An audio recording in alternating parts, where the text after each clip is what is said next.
Good morning, everyone. Welcome to the District of Columbia Court of Appeals on this gloomy Thursday morning. We have three cases on this morning's regular calendar, and the first one is number 24 AA 582, YAZAM Incorporated, doing business as Empower versus DC Department of For-Hire Vehicles. Whenever you're ready.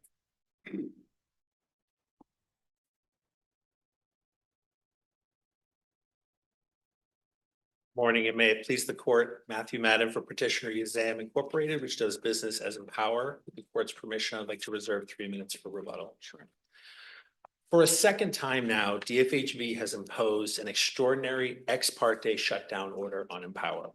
To justify that regulatory death penalty, DFHV needed to show that Empower's unregistered status has caused irreparable, immediate or irreparable harm to the public over the last 5 years, or that it may yet cause that harm in the future. As of today, Empower subscribers have given more than 10 million rides to tens of thousands of riders. Those subscribers, over 150,000 weekly rides, are roughly 20% of the rides given in the district. And given all of that activity, if Empower's lack of registration or anything else about its operations for that matter was really causing serious harm to the public, then presumably DFHV would have a mountain of rider complaints and concrete evidence to show it. And DFHV had the burden and every incentive to provide that evidence to OAH, but twice now we've seen that DFHV does not have it. Instead, DFHV put on an expedited case wholly lacking in evidence of any immediate and irreparable harm to the public, involving background checks, zero tolerance policies, trade dress, fair transparency, or anything else. What When you OAH say anything else, what about their theory that the continued illegal operation of your client has caused, through the series of events that is triggered by their enforcement against your client's activities, has led to impoundment and will likely continue to lead to impoundment of drivers' vehicles and interference with their abilities to go about their daily lives and the like? Right. On that theory, the DFHV said that it's the act of stopping, ticketing, and impounding cars, which DFHV chooses to do from its own enforcement discretion, that causes the public harm. Well, I mean, certainly DMV's decision to enforce the legal requirements against your client is part of the causal chain of events. But if you're trying to imply that it's a sole cause, I guess that seems like it'd be a harder proposition to defend. I agree with you. It's a break in the causal chain between the lack of registration and ultimately an officer's decision to impound a car. I'm sorry, what It's an intervening causation of the impoundment that DFHV has decided after a long period of time of exercising enforcement discretion not to ticket and impound cars to decide to do so.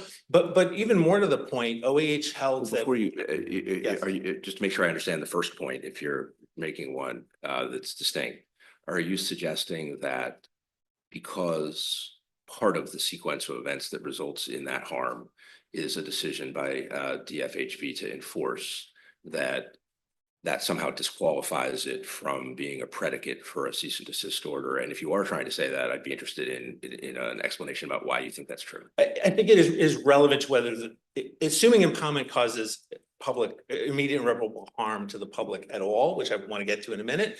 The fact that DFHV chooses to do so after a long period of not choosing to do so as a matter of its own enforcement discretion, I do think is relevant to the chain of causation. And why? Because DFHV can't create the public harm by its own choice. Why can't it? If it, I mean, certainly I can imagine scenarios where you would think, well, they shouldn't be able to, they're part of the causal chain resulting in infliction of harm, and their actions are unreasonable in some way, and therefore it wouldn't be sensible to allow them to create the harm through unreasonable or unlawful decisions. I get that, but if you're not disputing that they are within their legal rights to take enforcement actions, including impoundment, as against the continued illegal operations of your client, or are you? No, they have the legal authority to do so, but as Deputy Chief Flood testified, they're under no obligation to do so. Right. So it's entirely— Are you arguing that it's unreasonable for them to do so in a way that means that it somehow should be disqualifying for treating the consequences of their enforcement program as harm that could support a cease and desist order? And if you are, I'd be interested in knowing why you think. Yeah, I think it certainly can be unreasonable. So the instance of Mr. Yeager, the only testifying driver, shows as much. He had no safety violations. There was nothing he was doing wrong other than using an unregistered app, and he had reasons to need his car. The fact that DFHV nevertheless exercised its discretion to impound his vehicle without even informing the supervisor of all of its circumstances, which is in the record, I think that can be unreasonable. Well, I And so guess those. it can be is a somewhat weak formulation. Speaking more abstractly, if to the extent you're suggesting that because the ultimate cause, which I know you're holding in reserve, the question of Yes. whether it constitutes the kind of harm that is Correct. supports a cease and desist order. But leaving that aside for a minute, if if that harm results from a decision of DFHV to enforce, and you are suggesting it should be not considered in some way, I would think that at a minimum, you need to show not just that it could be unreasonable, but that in fact it was. I will, That thank seems you. more, the possibility that it might have been Yeah, unreasonable the seems point's not well adequate. taken. I think impounding a vehicle when in instances where the only violation found is using an unregistered app, or often just having an unregistered app on the phone or open, there's, sometimes not even a rider involved in these interactions, that is unreasonable. Where in the testimony before OHV, Deputy Chief Flood admitted that where there's real safety violations, bald tires and speeding and running red lights, there's no impoundment of vehicles in those instances of actual harm to the public from real safety violations. The idea that you impound a car and then give it back to the driver, a few hours later because they had an unregistered app on their phone, I do think is And unreasonable. just on that point, I really didn't remember, I don't remember from your brief, and I have even less of a memory about what position you took in front of the agency, but I don't recall in your brief you're arguing that explicitly arguing that the decision to enforce and to impound, either in the particular instance that is in the record or in others that might have occurred or might in the future occur, was unreasonable. Yeah, you definitely made the point that it's discretionary and made the argument that kind of that's the real cause, but to the extent it might be essential to the operation of that line of thinking that it be shown that there was actual unreasonability either in a general enforcement program or in the particular instance here. I just don't remember that argument in your brief. Is that something you think? I think the argument is your brief. I don't know whether we use the word unreasonable, but the idea that DFHV let Empower go on with operations for quite some time, over a year, until all of a sudden deciding to start impounding cars, I do think shows that it is unreasonable to consider that as a causation of public harm. I do want to get to the second Well, point. just on that point, though, they did explain the basis for that, and it was a COVID thing, and it was, it seemed to be trying to let people notice that this was a problem before taking the more severe step of impoundment. Sure, but it goes to show, the very fact of that discretion goes to show that having drivers using an unregistered app is not itself presenting any immediate and irreparable harm. Otherwise, they would have immediately Well, taken does the more it? I mean, aggressive. or is it just weighing the circumstances and saying, when there's COVID, when people don't know, and there's notice, there are countervailing circumstances, when those countervailing circumstances are diminished, then the harm is not balanced by the countervailing circumstances, and then the harm is a justification to act. Yeah, there's no testimony that they were balancing those sorts of factors when they decided to just get more Well, aggressive. I thought that was There part was- of the testimony that Judge Beckwith was just alluding to, right? They explained why they held off impounding from the beginning. Right. And then at some point they said, we can't do this anymore. Right, and I think exercising that discretion, the mere existence of that discretion shows that for more than a year, they didn't think drivers using unregistered apps. I mean, one might think that that's Presenting harm. actually, that sounds reasonable, what they did. I think it was reasonable to hold off. It would still be reasonable for them to hold off from impounding cars for the reasons I was discussing with Judge McLeese. The fact that they have that discretion goes to show that this doesn't prevent. I mean, the kind just of to harm flip, right? If they are sort of concerned about lack of notice and COVID, and suddenly we have vaccines and COVID abates, and they're satisfied that people do have adequate notice, then why shouldn't they impound at that point? Because they're not finding safety violations of any kind with these cars or Empower's operations generally. They're have made an enforcement discretionary decision to start impounding. I'm still confused. I mean, the impoundment is because they're not registered, right? Empower is not registered. Correct. And to register, Empower has to satisfy a variety of requirements and show that they have zero tolerance policies for, drug use and alcohol use and discrimination and transparency in pricing and all of these requirements, right? And so by virtue of being registered, it shows that Empower has not yet satisfied all of those requirements, which are, safety requirements too, the trade dress and the background checks. So it does seem like impoundment is actually a rational response to a lack of registration if you don't have assurance that all of these safety provisions have not been satisfied. Well, I think there are two separate points there. One is, as we argue in the briefs, the mere fact of not registering doesn't show Empower doesn't do those things. There was no evidence before OAH of that, or that there was harm flowing from those supposed violations. But as to any individual I thought driver, there was some evidence that, someone got pulled over and, they didn't have a valid driver's license, which would suggest that they weren't vetted by Empower to use the app, right? Or, I thought there was evidence, maybe not the quantum of evidence that you would have liked to have seen, but there was some evidence. I think the evidence of that one driver stop, which we got notice of only 3 days before the hearing and happened after the cease and desist order had been issued, is paper thin and doesn't amount to substantial evidence for any number of reasons,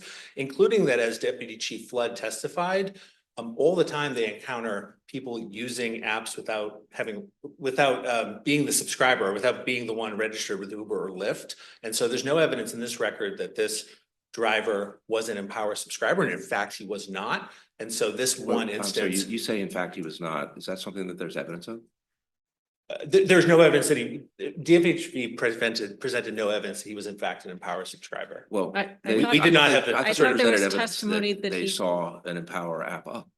So they did present evidence that, not definitive evidence, because there are other possible explanations. But if you're saying there was no evidence of that, I'm not quite sure I'm with you on that thought. So the point I was making is that Deputy Chief Flood, as he explained, they encounter for Uber, Lyft, and everyone else instances in which people use an app without being the registered subscriber, unauthorized use. Fully understand that, but That's a you said there was possibility. no. That's certainly a possibility, but I don't see how The evidence that there was no evidence. the evidence that this driver was even using the app is also thin for the reasons in our brief. The ticket lists that he was using the app posted, which is a different thing. There was a language barrier. They called an interpreter who never came, and the only testimony was a secondhand supervisor who had watched body cam footage a month earlier that was never provided to Empower. So there were a number of reasons why I think What did the ALJ say about those facts? the ALJ sort of ignored the problems with them, to be frank, and relied on the testimony about the body worn camera that we weren't provided. Can I ask you you mentioned notice and lack of provision of information, but my understanding about that was that an issue arose about that. And there was a discussion about whether to keep the record open and whether you would be entitled to additional information on topics relating to this incident. And you decided, I don't mean you personally, but it may have been you personally, but decided to, I think it was you personally, that if the record's closed, we're content. We don't need any further information on that. So I'm not quite sure that notice or some of those other concerns would be salient for us on appeal if you had an opportunity pending to address those concerns and elected not to pursue them. Well, 2 points. One, we asked for this information and other information before the hearing. It was both denied by DFHB and then by OAH. And that includes the body camera. I get that, but just video, and then at the hearing itself. Just go point by point. At that point, if that were a legitimate concern and there was an issue to address whether you needed relief with respect to it and you decided not to get any relief, I'm not quite sure how that point advances your case in this court. Yeah, I think if you look at the record, that's not quite how the discussion went down at the end of the hearing. The ALJ had already made clear that she viewed the record as closed. There weren't going to be additional hearings or the entry of new evidence. And the question was whether we nevertheless wanted discovery. And at JA 278, I don't think adding to the evidentiary record and potentially reopening things for another hearing session is really what should happen here. And then again, I don't think it's really important at this point to have additional documents filed in the record. And so by the time the question was presented to me, and it was me, the question was, given the fact that we're not going to have any more hearings and we're not going to put additional evidence in the record, do we nevertheless want the discovery? And I said, as it is in the transcript, if the record is closed, then we're I content mean, with but that. you have to take those comments from the ALJ as sort of based on what she knows now. I mean, if you had gotten discovery and you found some, I don't want to use smoking gun. Yeah. I wanted some other, incredibly helpful evidence to your cause. I'm certain you could have put that before her and said, wait a second, we need to reopen, right? Yep. And she wouldn't have said, well, I've already decided this, right? You would be entitled to be heard on that request. Yeah, well, So, I mean, to Judge McLeese's point, like, why shouldn't we take this as sort of an abandonment of an ability to come back to the ALJ with any new arguments based on any discovery that you could have requested? yeah, well, let me put it this way, waiver or no waiver. The point here is that DFHV had all the opportunity to present the evidence it needed. It didn't put in the video itself. It only put in one of the 2 tickets involved with the driver and not the one that cited him for not using the registered app. It relied instead only on this sort of secondhand testimony, remembering a video watched at night a month earlier. That was the scope, the sum and substance of their testimony and their evidence about this driver. And although DFHV had all the time in the world and all of the incentive to put on a robust case of rider complaints over 5 years and other concrete evidence of harm, this is the best they could do. And so the idea that met their burden of proof and provides substantial evidence for affirming on appeal, I think is sort of way outside the norm of what we would expect in a proceeding for a regulatory death penalty to shut down a company. I see that my time has expired. I know you said you wanted to get back to, and we interfered with your ability to get back to a point that you said you wanted to make, which was whether, or you wanted to raise, which was whether the consequences of impoundment constituted the type of irreparable harm to the public that would be a permissible predicate for a cease and desist order. And I have a threshold question about that, which is, again, I don't remember that argument in your brief in this court. So am I missing it? Was that there, or is this a point you'd be raising for the first time at argument? No, I believe we argued both before OAH and then again in this court that these discretionary impoundments do not present immediate irreparable harm to the public. And in fact, OAH held at JA 30 that the Jaeger stop that was a focus of the beginning of the hearing did not amount to immediate irreparable harm to the public, because the sort of brief impoundment of a vehicle and missed medical appointment OAH itself held did not rise to the level of the requirement to shut down a company in 705.1. Yeah, it may easily be missing, and I'll certainly go back and look, but maybe also in rebuttal, if you want to point me to the particular place in your brief where you made that point. Now, maybe it's in a reply brief. I haven't gone back to look at that, but if you point that to me, it'd be helpful. Yeah, and more generally on why not? Why? What is missing? Do you think it's not immediate enough? Do you think it's not irreparable enough? Do you think that the drivers aren't the public? Which aspect of the prerequisites of that component of the analysis do you think are lacking? It's both, but immediate and not irreparable, but irreparable is perhaps the clearest. It's a sort of a temporary inconvenience for sure, and there may be some small monetary expense associated with it, but the idea that amounts to the kind of irreparable harm, again, caused by DFHV's own enforcement decisions, justifying shutting down a company, doesn't seem to be what the high standard and appropriately high standard set in 705.1 contemplates. Thank you. Thank you. And we will give you some time on rebuttal, Mr. Martin. Thank you.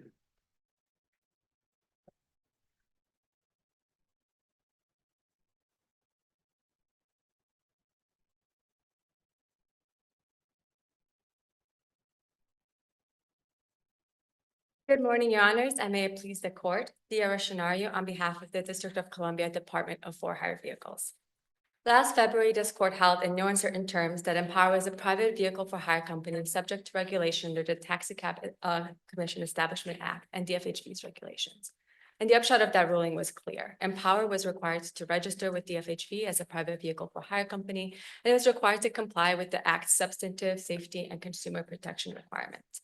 But Empower did not register. And when DFHV issued a compliance order in March 2024, requiring Empower to, quote, undertake immediate measures to align its operations with the regulatory mandates, that's at J511, and to submit documentation verifying its compliance with those regulatory mandates, Empower ignored that order as well. Thus, DFHV issued a cease and desist order, which OA upheld after a full evidentiary hearing. And there were three types of harms that were at issue in that cease and desist order. One is the one that was a lot of discussion earlier with opposing counsel, and that is the harm to drivers who are operating illegally because of Empower's unregistered status and who are therefore at risk of being placed in legal jeopardy, including impoundment of their vehicles, fines, possibly civil liability. And a lot of these drivers don't know that Empower is unregistered and there's a consumer protection issue where they're paying Empower fees in order to access this platform and be able to reach riders, but then they are placed at risk of this legal jeopardy. The second type of harm is the harm to DFHV's ability to monitor Empower's operations and to verify its compliance with the Act's substantive safety and consumer protection requirements. What do we do with the fact that the ALJ did not mention that in her order? Well, the ALJ mentioned at J27 that registration is a convenient process for ensuring that these substantive requirements are in fact met. And then went on to discuss how, in fact, the evidence showed that those substantive requirements had not been met in this case.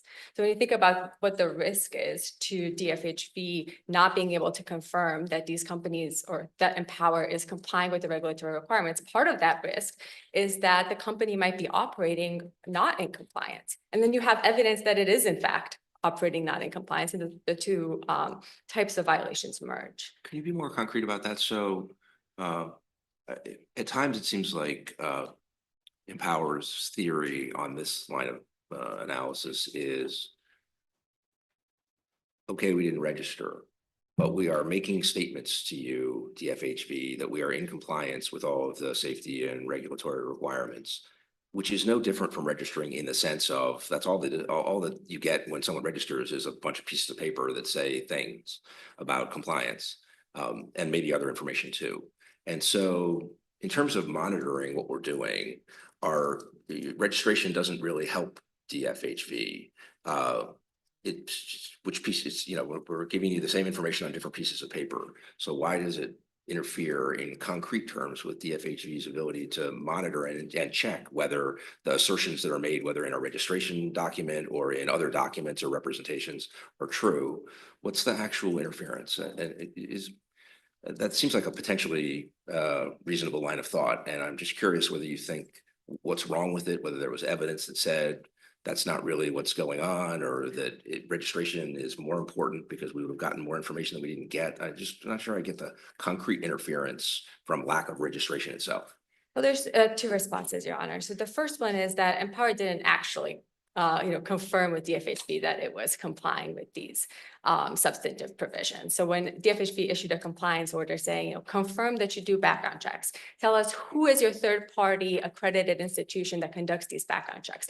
Confirm that you actually check, there's three requirements for background checks. It's the national criminal background check, state level, there's a driver's records check, and to make sure that someone isn't on the sex offender registry. So confirm that you actually do that. Confirm that if someone comes up as having committed one of these violations that disqualifies them, you suspend them, right? So that was the compliance order, and Empower didn't respond to that.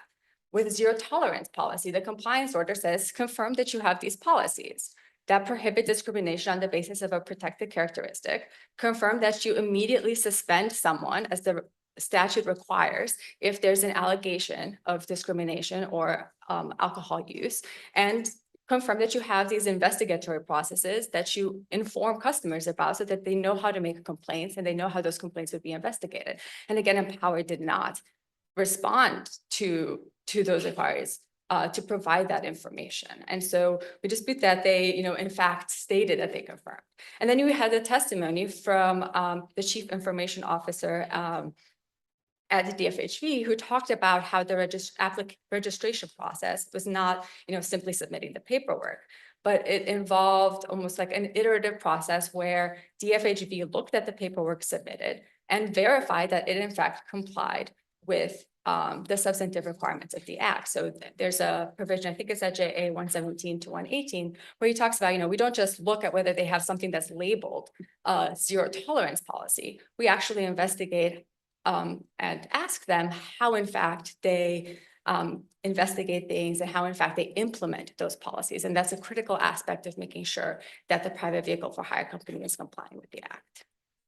Can you say what, I want to go back to the fact that the ALJ didn't really rely on the sort of verification ability part of the harm. And how do we, what is the substantial evidence in the record supporting that part of your argument if the judge made no findings on that?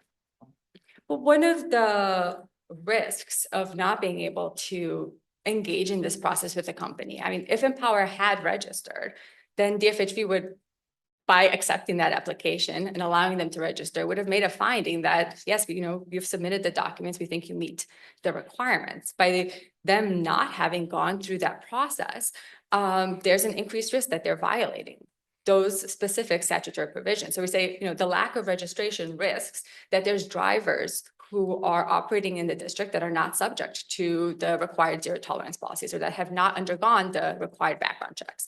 And then if you go to the hearing itself and you introduce evidence that in fact the background check process is lacking, right? That's the exact risk that that registration is supposed to protect against, because it's supposed to verify that the company is in fact complying with those statutory requirements.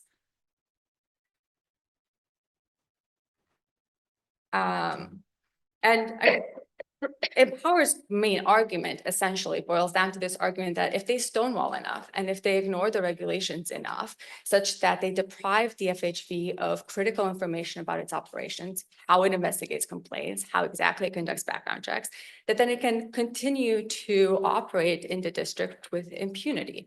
And that is not what the regulation says. That's not what this court said in exam 1. And in fact, this court in exam 1 recognized specifically that legitimate concern that DFHV has to ensure that it is able to monitor these companies' compliance. Can you say this is a little bit off point, but I meant to ask you at the outset. Empower filed a motion to supplement the record last night, I guess, and I didn't check extremely recently, but I don't think we saw a response from you. Can you give your response to that before us this morning? Yes, DFHV opposes that motion. We believe that the court's review of an administrative agency is limited to the record before the court. That's what the APA, right, DC Code 2510 says. That's what this court said in exam 1 as well. And nothing that has happened since then changes whether before OA, at the time on the record before OA, there was sufficient evidence to show that Empower was engaging in violations, those violations have caused or may cause immediate and irreparable harm. Can I ask you just in their motion to supplement, your opponent makes in the motion to supplement, your opponent makes the point that to the extent it may ordinarily be the case that you would assess agency's ruling based on the record at the time the agency ruled, that the DFHV's briefs themselves contain representations that were post record about the status, for example, of Empower's compliance or non-compliance. And so there's a little bit of a line of thinking of if DFHV is going to, in its briefs, rely on post agency record information, then Empower ought to be able to respond in kind. What's your response to that line of support that your opponent relies on for their motion? I mean, I don't think that this court could base its decision on the extra record evidence that we introduced in our brief as well. We will admit to that. Some of that discussion was just to get a better grasp of what exactly Empower was arguing. So for example, they say they have a zero tolerance policy, but the only policy that they point to is their subscriber agreement. And that's what they point to now. That's what they pointed out in the Superior Court since then. And so it was just trying to kind of assess like what exactly is it that they're claiming as a zero tolerance policy. But no, we would admit that the court would not be able to look at that as part of its reasoning for affirming the cease. But in other words, desist for order in this example, case. you think we should decide this case without taking into account whatever information might exist about whether after the close of the hearing, Empower either did or didn't continue its operations? Because it's all post record, so we're not in a position to take that into account. Yes, Your Honor, I think you have to look at the record as it existed before the agency, but of course, when we're looking at the implications that Empower's rule might have, applying this rule more broadly, that the FHB is not able to enforce its regulations, so long as the company stonewalls them. I think that's something that the court should be able to consider when it's deciding how to interpret the standard of proof that's required before OAH. And, I mean, even if you look at these materials, they don't actually say what Empower says that they say, so there's the letters where DFHB specifically points out continued instances with problems with the zero tolerance policies and the background checks, and the denial letter that they submitted on May 23rd in response to Empower insisting that they receive some sort of response, was that the application was not complete, and specifically said that although Empower had concerns about that DFHB had concerns about the substance of the applications, the denial was for completeness. So Empower, for example, had not submitted a bond that they had to do or any information about insurance. So the DFHB didn't delve into the substance in that denial letter. But yes, we believe that this court should look at the record before OAH and the evidence that was submitted at the time, which includes the testimony from DFHB's witnesses about how Empower's refusal to submit any of this information impeded DFHB's ability to monitor their operations, how their lack of trade dress impeded DFHB's ability to ensure that drivers were complying with regulations, how their failure to have a point of contact for complaints made it harder for DFHB to use its regular process to ensure that those complaints were addressed. And the regulation provides that a private vehicle for hire company designate a specific individual and provide a cell phone number and an email address that's specifically dedicated to addressing compliance and enforcement issues. And so those are the types of things that registration really helps the relationship between DFHB and the company to work together and to ensure that when there are complaints, when there are compliance issues that come up, the two can work together in some sort of regular fashion rather than ad hoc sending an email to driveempower.com. So because of the harms alleged in the cease and desist order, which we believe sufficiently address the concerns this court had in YAZAM 1 about there not at that point not being sufficient evidence about the harms caused by the lack of registration, as well as the actual evidence that Empower does not in fact comply with several of these important safety and consumer protection requirements and the harm to the drivers, we ask that this court affirm. Thank you very much. Mr. Madden, we'll give you 3 minutes on rebuttal. Thank you, Your Honors. I'd like to get to 3 things. One is the supplementation of the record.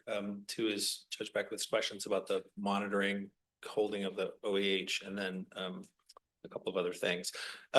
We've supplemented the record with, well, let me take a step back. Empower and DFHB have been in ongoing discussions and information sharing for 5 years now. The idea that process sort of stopped at a particular moment in time, and that DFHB could enforce a cease and desist order based on a year-old record and ignore everything that has happened since strikes me as absurd. So why aren't we just looking at what the ALJ knew, right? I mean, isn't that what we're deciding is based on the information that was before the ALJ was her decision appropriate? I think the question is whether the cease and desist order itself is legally valid, and the fact that since that decision, Empower has continued to engage with the district and has submitted evidence of its background checks. It has updated zero tolerance policies to match the sort of formatting guidance that it got from DFHV. I mean, is there some And- other process for you to go in and say, now the cease and desist order should be lifted? But I don't understand what your argument is to Well, say there's sort of a free floating time frame, and we can look at any evidence, the evidence that was before the ALJ or anything that happened afterwards now on appeal, we can consider in deciding whether the cease and desist order should have been upheld. That's curious to me. Well, we cite authority for the idea that recent developments, even up until oral argument before an agency can be taken into account or grounds to supplement the record. But here it's especially important because we're talking about an active cease and desist order that the district is currently trying Right, to and so my enforce. question was, is there a mechanism for you to go back and say, lift the cease and desist order in light of what's happened now in the last year? Well, we would love for DFHB to lift the cease and desist order, but it My it question hasn't. is there a mechanism for you? Is there a procedure for you to do that? Because that would seem to be more procedurally proper than asking us to just consider without, I mean, I know that you've moved to supplement the record with selective materials, but your argument seems to be we can consider anything that has happened in the past year, which might include what's happened in court. So, I don't know if you want to go there, and I'm just wondering, is there a procedural mechanism for you to seek to lift the cease and desist order? Well, one, our motion to supplement is just limited to the agency record, so we're not looking to open it up to anything that has happened in any forum or anywhere else in the last year. No, but maybe my question is that seems sort of arbitrary. I'm sorry? That seems arbitrary. Well, Should it's, we this is take, still. in that vein of thinking, should we take judicial notice of what you correct me if I have this wrong, but if court records seem to suggest that there was further litigation between the district and you all that has resulted in a matter that's on appeal in this court. Correct. That includes efforts to obtain an injunction and contempt sanctions and the like. Right. Should we be taking account of all that as well? Taking judicial notice of the court records that reflect all of that as it might relate to the picture that you're suggesting? I mean, DFHB hasn't asked the court to take judicial notice of anything else. If it did, we would address that at the time. The court can, of course, take judicial Well, notice of I've asked you public that documents. now would be one time since I'm asking you whether Yeah. whether we should. Our view is that this is still a review of the agency record, and what's in the agency record are these applications, all of the supporting materials and the correspondence from the agency culminating its denial notice. The two letters that counsel referred to pointed out then deficiencies in the supporting materials. Just to make clear about your answer to my question, am I right in saying that you would oppose us taking judicial notice of those developments in separate litigation that has resulted in an appeal to this court? It depends on for what purpose. I mean, the court can take judicial notice of public proceedings for all kinds of reasons, so I wouldn't oppose the idea that those exist, but on the review of the agency record, I don't. Again, DFHB hasn't requested it, so I don't know why that would be part of a review. Well, I of guess what's what before comes to DFHB. mind, to the extent the reason you say we should accept your motion to supplement the record is to kind of understand with respect to an active cease and desist order, what the interactions have been between your client and the district that might relate to enforcement of the cease and desist order. It seems like those developments as well would be part of a full picture about those interactions. So that's kind of why I wondered whether the line of thinking that supports granting your motion for to supplement the record would also suggest that those materials should be considered as also painting a fuller picture of what those interactions have been. If to create a full record of what has happened before the agency since the ALJ's decision requires accounting for those materials, then we don't have an objection. I don't see how that would be part of what the agency record is, but I understand the point. It seems, But it to- kind of to- seems like you're making an argument akin to a mootness argument or something. You're saying something has Well- happened that changes everything, you know? It's certainly relevant to, I mean, again, we think that the ALJ's opinion in the cease and desist order can be reversed based on the record as it existed a year ago. But what has happened in the ensuing year is certainly relevant to whether there's a basis under section 705.1 to impose this regulatory death penalty. And it goes to Judge Easterly's question, which is the cease and desist order just says it invokes only a registration violation and cites only a registration violation and says Empower has to cease operating until it obtains registration. What the supplemental record shows is that Empower has applied for registration with its zero tolerance policies, with information on its background checks, with trade dress that includes its logo and everything else DFHB asked for, and still hasn't been able to obtain registration based Right, on but I two think- financial issues. Counsel, I think you're missing my point, which is, we're an appellate court. We have a standard of review. I just quickly looked at your brief. I didn't see a discussion of the standard of review, but maybe I missed it. But it's in DFHB's brief. And it says this court must affirm an OAH order when the OAH made findings of fact on each material contested issue of fact and substantial evidence supports each finding, and OAH's conclusions of law flow rationally from its findings of fact, and its legal conclusions are not arbitrary, capricious, abuse of discretion, or otherwise not in accordance with law. So that's why we're here, right? This is how appeals usually work. We get a record. It is complete when we get it, and we look at what the decision maker did with the record that it had, with the record that we have, and we don't usually then sort of open the record into the future and say, well, what happened next? The question was, should the ALJ have upheld the cease and desist order based on the record that was before her and based on the arguments that were made to her? I'm just not seeing why we should be considering information that is from as recent as just a few months ago that the ALJ did not have before her when she decided to uphold the cease and desist order and is not part of the record on this appeal. Right. I think the record before DFHV has remained open as it relates to Empower's I registration understand, compliance, but if this. I understand that there is an ongoing agency proceeding and that the record in that ongoing agency proceeding continues to increase.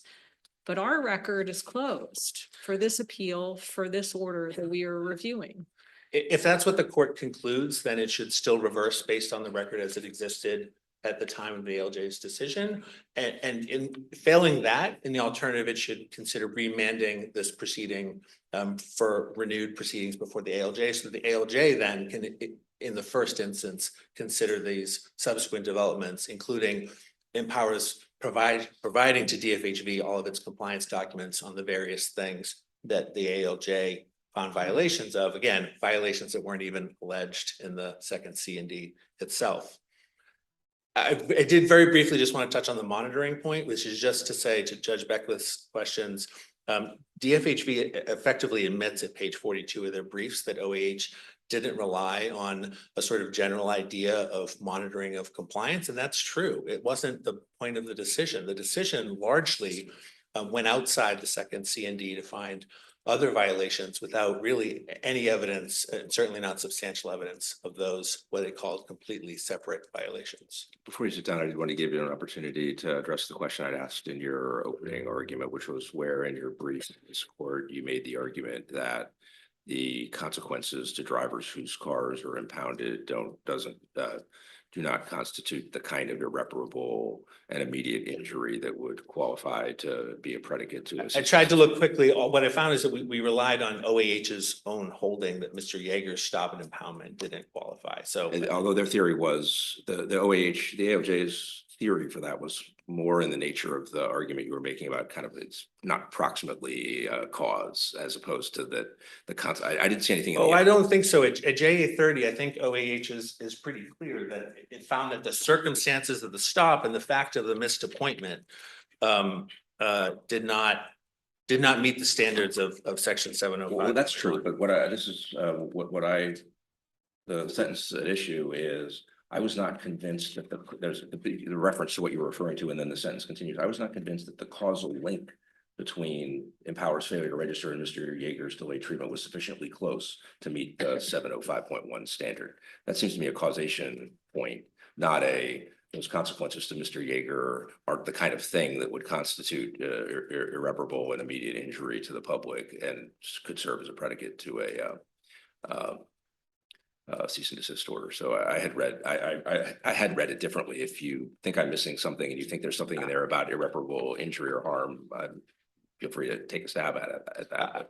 I think I think the OH conflated both points, and we were relying on its holding that Mr. Yeager's, although it credited his testimony about the delay in his treatments and other consequences of the impoundment of his car, the OH was not convinced that the causal link between Empower's failure to register and Mr. Yeager's delayed treatment was sufficiently close. I think those are the same points. I think there it's actually making the point that the consequences, the leap from Empower's unregistered status to the consequences of an impoundment do not meet the standard of immediate and irreparable harm to the public. Yeah, I guess I'm still seeing them as quite distinct. One was the causal connection between the consequence and Empower's regulatory noncompliance sufficiently tight.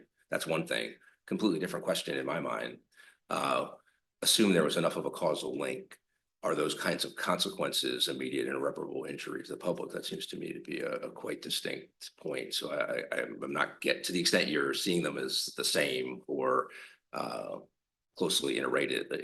I haven't quite captured that thought yet. Yeah, I think on this record, they're plainly not because of the time and relatively minor economic consequence. Thank you. Thank you very much. Thank you both for your arguments today. The case will be submitted.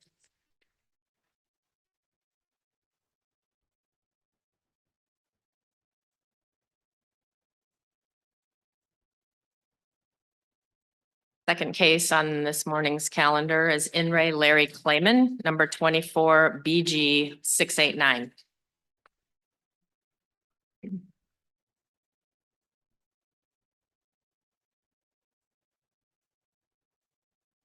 Whenever you're ready, Mr. KLAYMAN. Yes.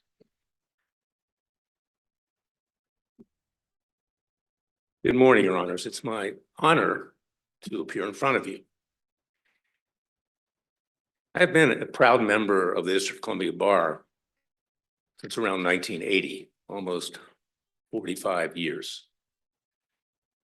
I stand before this court, Your Honor, humbly, but I look forward to your making a decision which is just and which is fair.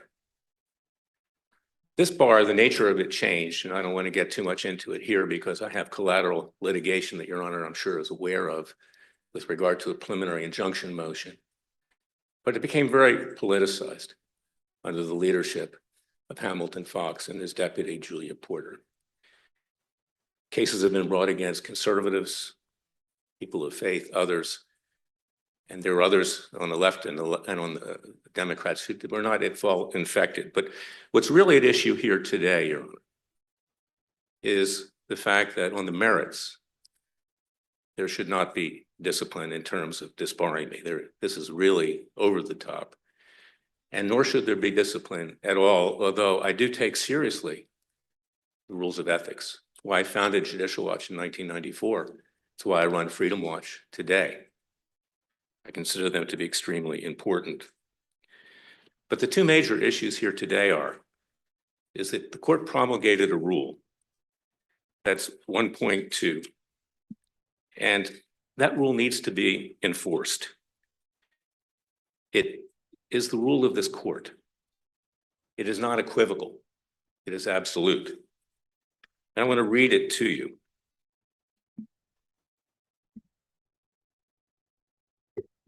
The hearing committee, that's 12.2 rather, the hearing committee's report shall be filed with the board not later than 120 days following the conclusion of the hearing. The 120 days provided for by the court's rules for the preparation of the hearing committee's report shall start to run at the conclusion of the hearing. That rule sets forth what is in effect a time deadline to prevent prejudice. Counsel, I understand your reading of Rule 12.2, which is it's the board's rule, but it aligns with the bar rule as well. I understand that your argument is that rule is it's a per se rule, and non-compliance requires dismissal. Is that correct? That's correct. The matter should be dismissed, and I might. And I just to follow up. So there, in your view, there's nothing that if it were late by 100, if the report were issued 121 days after the hearing, per se rule automatic dismissal in your That's not view? the facts here. In fact, Yeah, I understand it's not the facts. I'm just trying to understand how you see the rule. technically speaking, but the fact here is that. Can I just get a yes or no? So are you saying that it's a per se rule, automatic non-compliance with 120 days requires the ad hoc- dismissal? If the ad hoc hearing committee does not ask for an extension of time, assuming they need it, which they did not do here, and they waive that, then yes. But Then here you yes, have okay. 4 years. And they would ask, that you think they would ask the The board board, for yeah, the extension yeah, of that should have time? been done here. Here we went Okay. almost half a decade, an egregious half a decade. And I turn your honor's attention to your own Well, case. and I do want to push back with you. Well, before I get there, okay, so we do have cases that say that the rule is not a per se rule. It's a directory rule, not a mandatory rule. And we said that as recently as 2023 in a case called In Re Rochelle, where we acknowledged there's the bar rule, and then there's the board rule. They both have the 120-day timeline now. It used to be a shorter time period, but now it's 120 days. They are aligned. Well, your honor. And we said in Rochelle, we reiterated what we've been saying for 20 years now, that it's a directory rule and not a mandatory rule. So I'm wondering, how would this court deal with that precedent? You need to correct it, your honor. You are judges on this case now. The case needs to be decided. Right. On the But merits of this case, if you'll let me. generally, a panel opinion cannot overrule another panel opinion. So we would be bound by that unless there's some way that you can distinguish Rochelle for me. I'm going to distinguish it right now, and I appreciate your asking me the question. It's a good question. Because yes, you can change the law. And it's even the Supreme Court that did that recently in the Dobbs case and other cases. When the law is wrong, you have a manifest duty to clarify it. Now, in your case, your own case, Parish versus DC, District of Columbia, 718, Atlantic 2nd, 133, 136, 1989, you stated, and it was held, it is well established that the word shall is a term that creates a duty, not Right. an option. I know we've said that in other cases, but in this particular context, we But- have said, starting with Morale in 1996, and as I said, as recently as In Re Rochelle in 2021, if I said 2023 earlier, I apologize.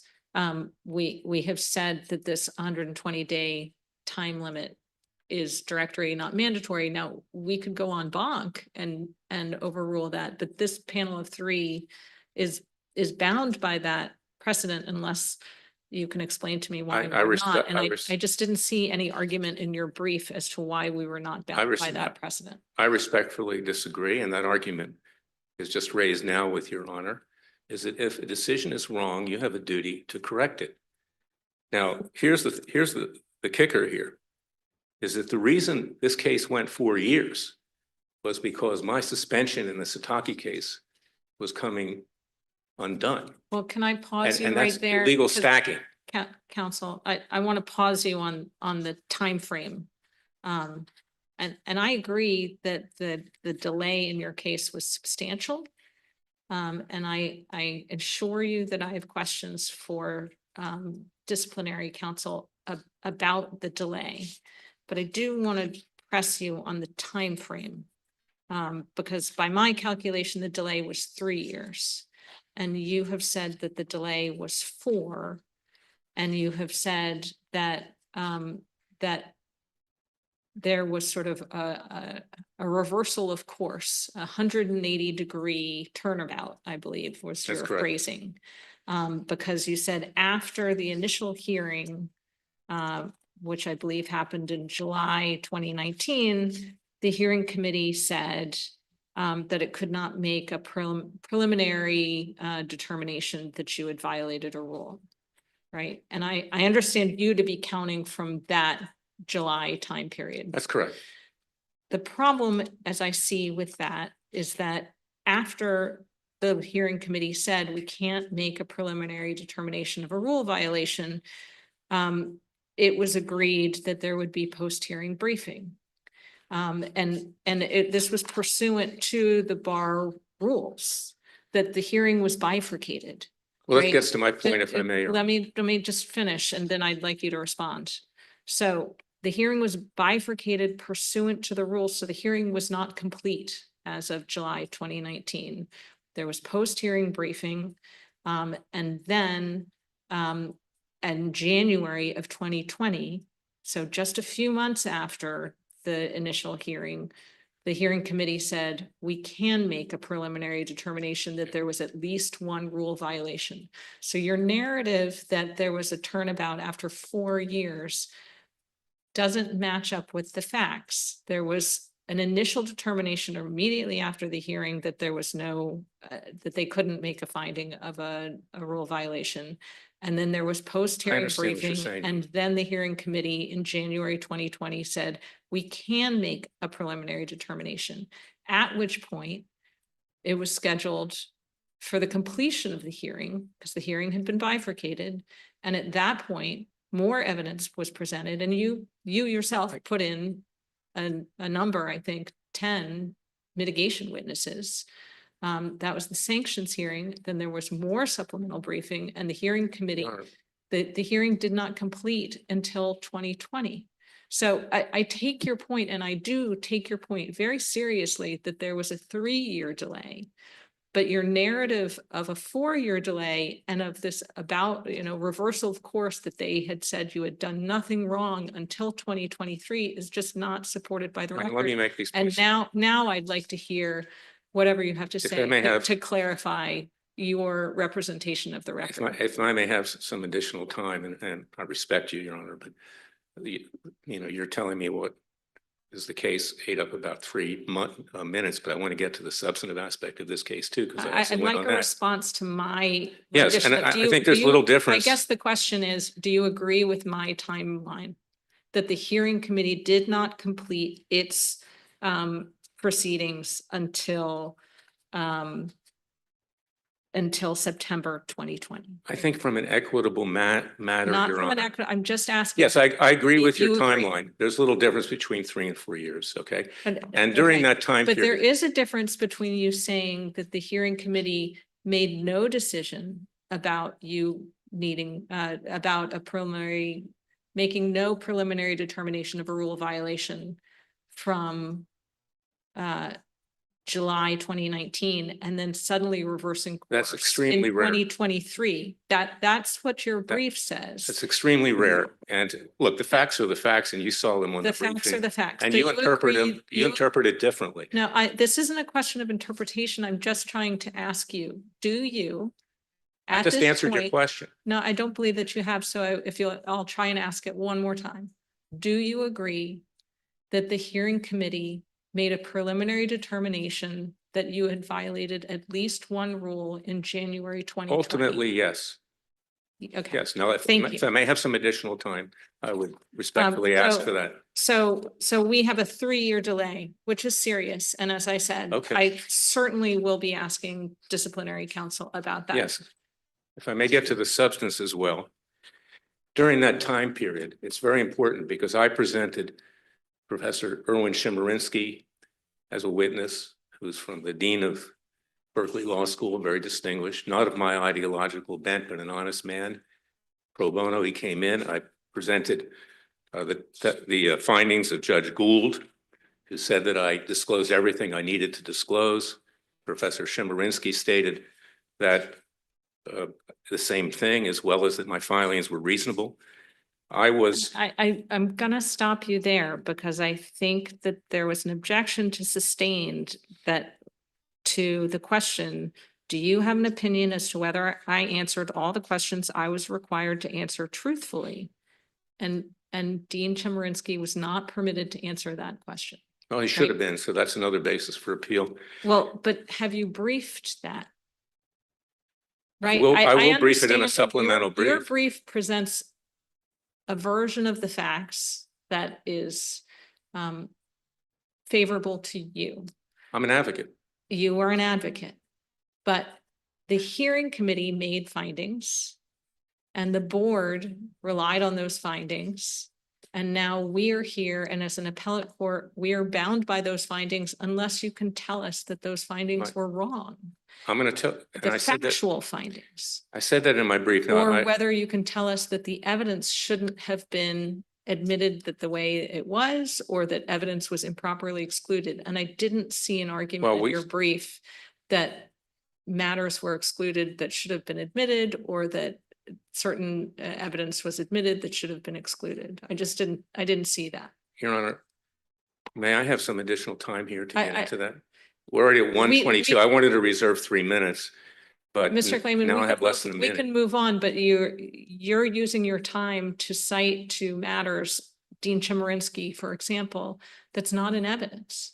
So it's not before us right now. So certainly ruled please, that- by all means, carry on. He certainly ruled that I had the right to zealously represent my client, testified to that effect, and the filings were reasonable. Now, Your Honor, with regard to what's in our briefs, I mean, we set forth, there cannot be clear and convincing evidence that I didn't disclose what needed to be disclosed when a distinguished jurist of the Ninth Circuit ruled that I did. And he also I don't couched I don't things. follow that line of reasoning. If a judge who's not in the majority takes a view, why would that be binding on the disciplinary apparatus here, either the hearing committee or the board or this court? I don't find that. Because if a distinguished jurist makes that finding that contradicts the other finding, then how can there be clear and convincing evidence? Obviously, it wasn't clear because you got a distinguished jurist to find otherwise. I don't follow that line of thinking. Even distinguished jurors are sometimes either incorrect, or other distinguished jurors take different views. So I don't follow that line of thinking. The line of thinking is that it's not clear. In effect, I'm trying to put it in simple terms. It's not clear that I didn't disclose all that needed to be disclosed because there was So a dissent, a very strong dissent. Exactly. So imagine there's a case that comes up before the division of this court, and the question is whether there was clear and convincing evidence to support a particular conclusion. And two of my colleagues, or the three of them disagree. Let's assume they're all distinguished jurists, and they just disagree. And one of them thinks, I think there was clear and convincing evidence, and the other two think not, or vice versa for your purposes. Would you say then the other two judges have to be wrong, because if one of their distinguished colleagues disagrees, then they by definition are wrong? I didn't say that. What I'm saying is there's a difference of opinion. And if there's a difference of opinion, then it negates the aspect of clear and convincing. It wasn't clear and convincing. You didn't convince all three of them, is what I'm saying. Mr. Klayman. But I'm also going, well, if I may finish, Your Honor, because you've used up all my time, and I don't mean to be disrespectful. We will certainly. You give can certainly write your time opinion To and- give you, Mr. Klayman, we're here because we give all counsel who face disciplinary consequences the opportunity to argue their cases, because we realize there's the gravity of the situation. And we, if we didn't want argument, we could just hear your arguments on the briefs. Your briefs and disciplinary counsel's briefs are the equivalent of your speeches to us about why you should win or they should win. And so we have those arguments, but oral argument is the opportunity for us to have a conversation with you and for us to ask you the questions that are top of mind for us. So when we're asking questions, it expresses our interest in certain issues, and your answers can be helpful to us. I realize that, and I respect that. My question about Judge Gould's opinion is whether or not he actually said that you did everything properly in your pro hoc vice submission. And I read it a little differently. I read him saying, in fact, he does say expressly, I recognize that the ethical concerns of the majority in the district court, particularly their concern whether Mr. Klayman has been candid and forthcoming in his representation seeking pro hoc vice admission, have some weight. He said that. He makes other statements later on in his dissent to that effect, saying, I recognize that there is weight to the fact that Mr. Klayman may not have been totally forthcoming, may not have been totally candid, But in the end, Judge Gould's decision was he thought Mr. Bundy's Sixth Amendment right to have the counsel of his choice outweighed any ethical concerns. That is a different question than what we face right now, where we are solely focused on the ethical concerns of your representations to the district court judge and to the Ninth Circuit and to the Supreme Court. Quote, Your Honor, that you overlooked and did not read, if I may read it to you, is the primary Well, finding of Judge Gould. I read what comes before, and I know that you focus on the statement that comes after that says Klayman properly disclosed. But even that statement then, and that his disclosure was accurate, right? But then it continues, and this is not reproduced in any of your submissions. It wasn't reproduced in your submission to the district court. It wasn't included in your submission to the Ninth Circuit, right? But then after the district court discovered his petition for negotiated discipline, he may have come near the line of lack of candor in explaining it away. He stated the disposition never went into effect and he later thought the better of having signed the affidavit. Yet what had happened was a DC Board on Professional Responsibility Hearing Committee had rejected the disposition as too lenient for the bar's tastes, right? And he goes on, while this shows that Klayman was not lying in his initial explanation, he still seems to have been at least selective in his disclosures, right? And he says, I agree with Klayman that he wasn't obligated to relitigate this proceeding in the district court, but he concludes yet for him to tell the district court that it was wrong about the negotiated discipline being in effect and not also tell the court why the disposition lacked effect, its rejection by the bar committee may have been a relevant omission. So your characterization of Judge Gould is giving you a clean bill of health just does not align with what he says. It's much more nuanced. Well, And it really, at the end of the day, I read it as his decision that Mr. Bundy's Sixth Amendment right to counsel should control. Your Honor, the decision itself is a matter of the record. So Yes, it nobody was is. trying to hide anything. I'm an advocate. I made my argument. Unfortunately, I can't afford to hire counsel because I've been brought to my knees with all these disciplinary proceedings that have been started by Hamilton Fox and Julia Porter. It's not just me. It's Kellyanne Conway. It's Attorney General Bill Barr. It's Senators Cruz and Hawley. It's now recently Ed Martin. I can go on and on and on. This bar has become the disciplinary apparatus weaponized. And that's why I have a preliminary injunction motion that I filed in district court, federal district court is now up on appeal. And I respectfully ask that Your Honor stay this proceeding until it's decided as a matter of fairness.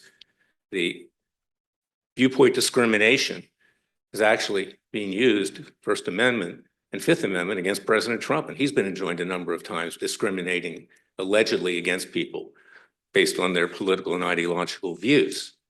The fact is, and you may not like to hear me say this, but it's a fact and everybody knows it.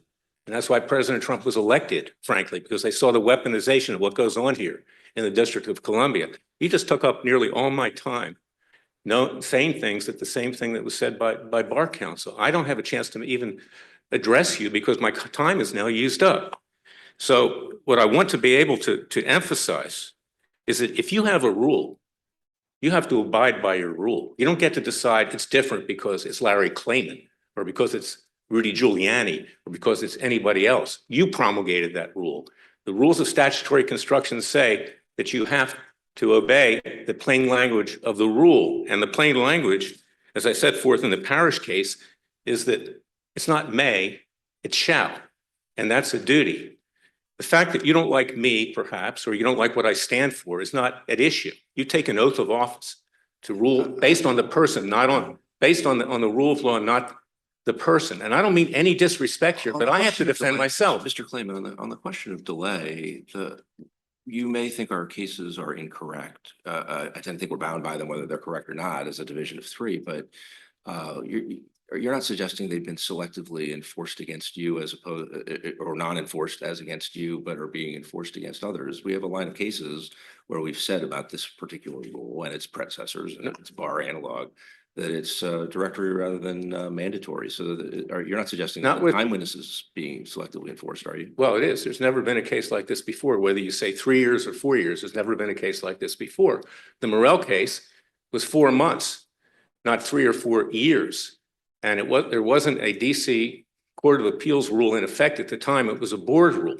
So they're not completely inapplicable. But Mr. Klayman, this is And- why I was asking you at the beginning of the argument. And I just want to take note that your clock doesn't show any time, but we're continuing the argument because we want appreciate we that. want to hear from you. I appreciate that. Why I was asking you at the beginning of the argument, whether you construed Rule 12.2 as a per se automatic dismissal rule. And I thought your answer was, unless the hearing committee requests an extension of time from the board, yes, it is. And so the 4 years versus the 4 months versus the 3 years would seem immaterial to your understanding of the rule. It would seem that Morel was You're right. wrongly decided in your view. No, The- wrongly decided. Yes, Your Honor. I Right. agree with that. And so you think that this court should overturn that decision. But as Judge McLeese has said, as a panel of 3, we're unable to overturn binding precedent. We can overturn binding precedent as an en banc court. But we cannot overturn binding precedent as a panel of 3.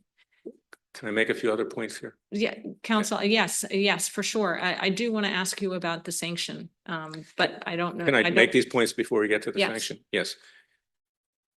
The 3 years created prejudice because you lose sight of what went on at the hearing. When you have live testimony, when you can judge the demeanor of witnesses. And as importantly, a very distinguished bar that wins an award every year, which I'm a member of, the Florida Bar, in a case, Florida Bar versus Rubin, has held, and its case is in the record. And I turn your attention to it.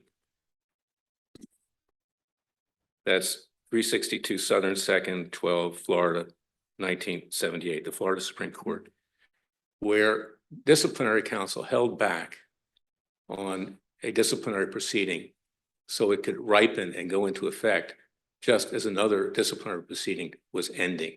That's what was done here. That was the reason for the delay. So Larry Klayman would stay suspended. But the delay came from the hearing committee. And do you have any basis for your statement that the hearing committee was delaying its report? Res ipsa loquitur. I don't see any. Res ipsa loquitur, the fact speaks for itself. And then the board rubber stamps it. Rubber stamps it. Now, this is a de novo proceeding, so I ask you to get into the facts of this case because the facts that were conjured up by Ms. Porter and Hamilton Fox don't show that I recklessly said anything that was wrong. Doesn't say that I've subverted the administration of justice. I was defending a client that was facing life imprisonment, and that's what Judge Gould recognized. And I did everything I could to get into the case. And whether or not Professor Chemerinsky's statement is or is not a part of the record, the fact is he stated it. And he's dean of the University of California at Berkeley, a very distinguished. Well, I don't believe he Place. was allowed to answer the question. But do you? We saw the question. Do you want to move on to sanctions? Yes, I'll move on to sanctions. Is that the cases that were cited, I did not misappropriate money. I did not abandon a client. The cases which were cited by bar counsel. I did not do anything that was morally incorrect or reprehensible. I simply zealously represented my client. And the cases which I cite at worst would allow for a public reprimand, not for disbarment. Now, even the ad hoc hearing committee, and they made it at 12 months, so I'd have a reinstatement provision. And even the board that upped it to 18 months didn't ask for disbarment. To ask for disbarment, the death penalty is way beyond the pale. But even Well, a year, counsel, can I mean, finish, please? I just want to push back on disbarment being analogized to the death penalty. Disbarment is a 5-year revocation of your license, after which you may reapply. So I'm nearly just 74, Your Honor. in case you were unclear about that. I'm not unclear about that. I'm nearly 74. Okay. That would effectively end my career. It would trigger reciprocal bar proceedings, which have bled me dry I'm on the verge of bankruptcy, and a number of other places where I practice law. I've been spending 60% of my time, at least in my associate's time, on these matters because of the fact that an early decision was made that Larry KLAYMAN should not have the right to practice law. And I'll say it like it is. And that's what it's all about here. I did nothing Well, that was terrible here.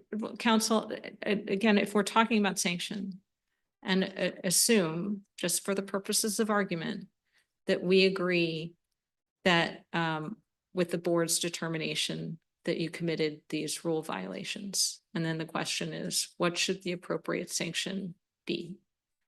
And, you know, there are multiple findings of dishonesty, either knowing or reckless.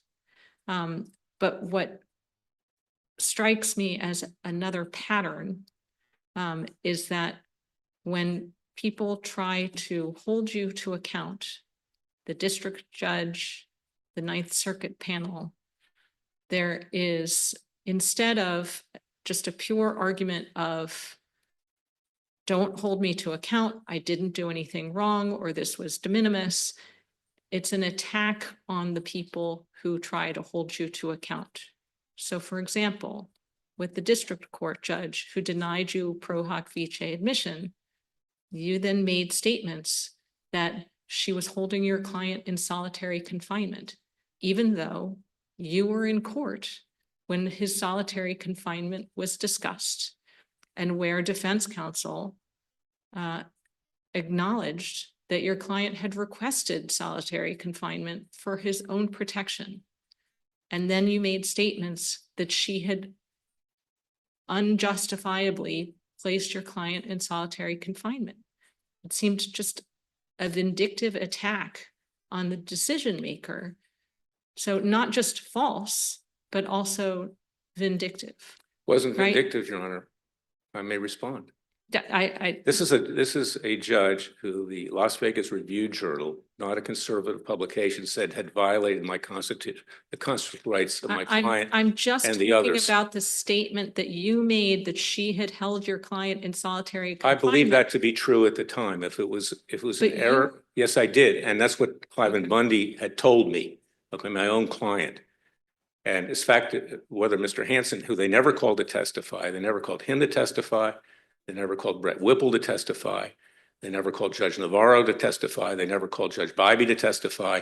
All we had was the testimony of bar counsel who was conflicted because, in fact, under the ethics rules of this court and code of professional responsibility, you can't be lawyer and witness at the same time. There by were the no testimony- witnesses. By the testimony, you mean the questions that disciplinary counsel was asking you?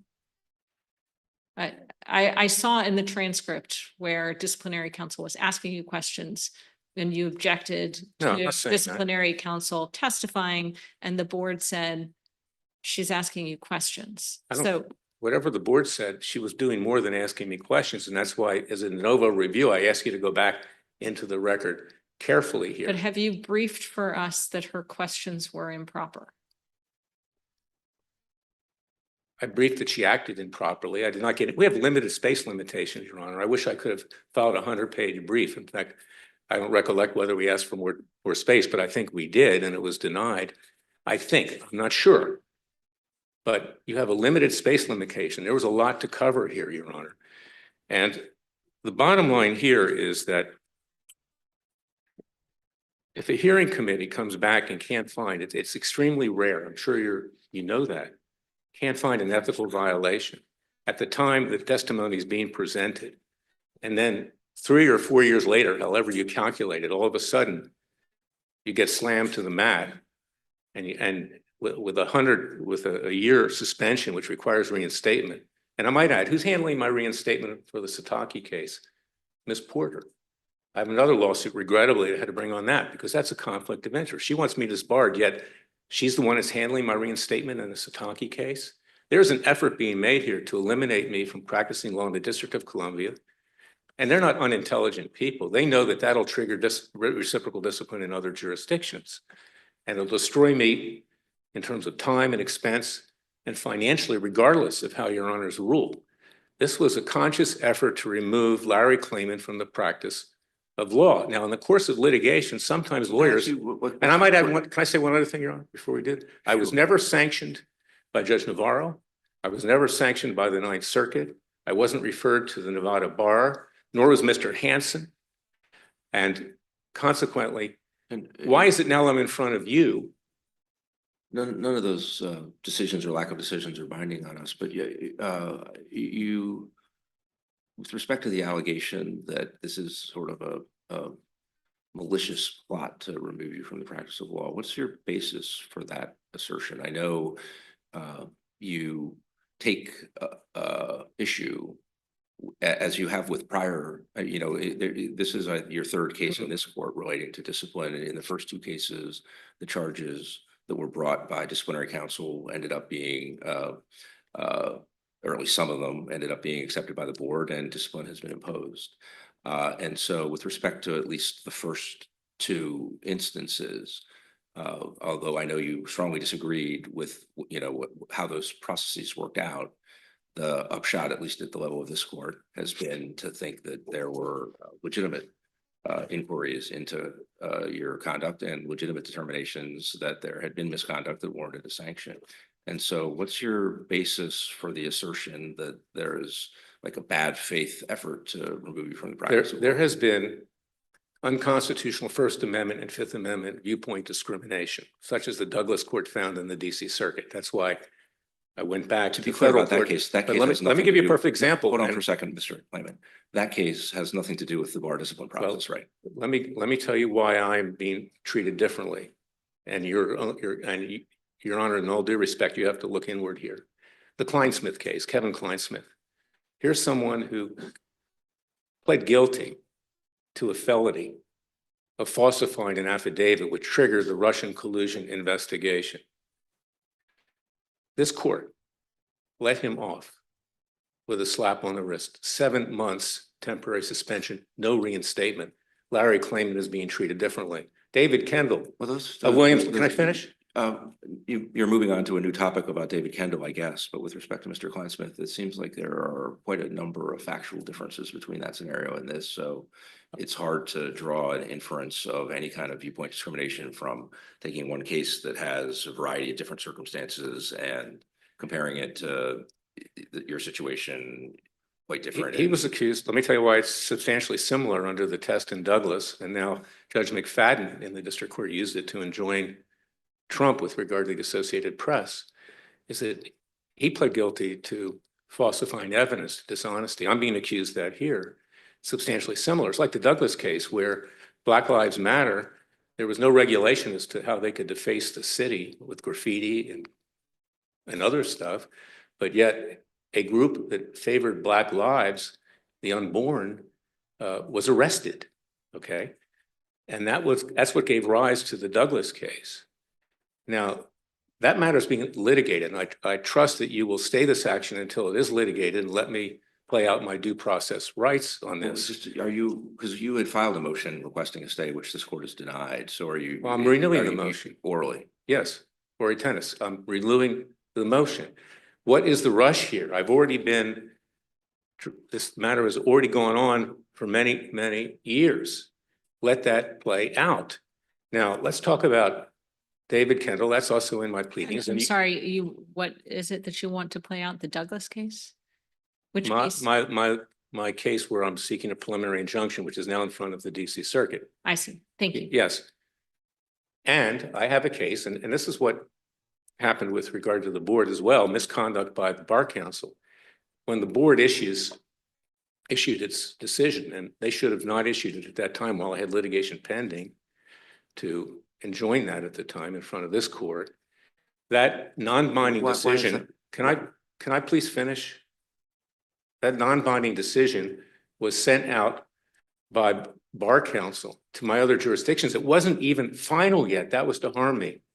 So I had to bring another case on that. What's your basis for saying that it was impermissible or unreasonable for disciplinary counsel or any of the phases of this court's disciplinary apparatus, including the bringing of charges by disciplinary counsel, making recommendations by the hearing committee, making recommendations by the board, or this court having oral argument for like, what's your basis for saying it's improper or inappropriate to have those matters continuing while you're seeking to enjoin them?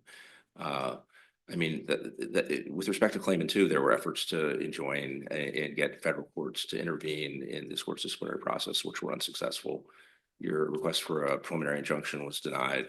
I know you're seeking review in the circuit, but ordinarily, federal courts are very loath to intervene in what for this purpose would be viewed as probably a state court conducting its own proceedings. That's So not- what's the why do you think it's improper for the proceeding here to continue, notwithstanding your efforts to enjoin it in federal court? And first of all, the board cited the Rooker-Feldman doctrine, which does not apply.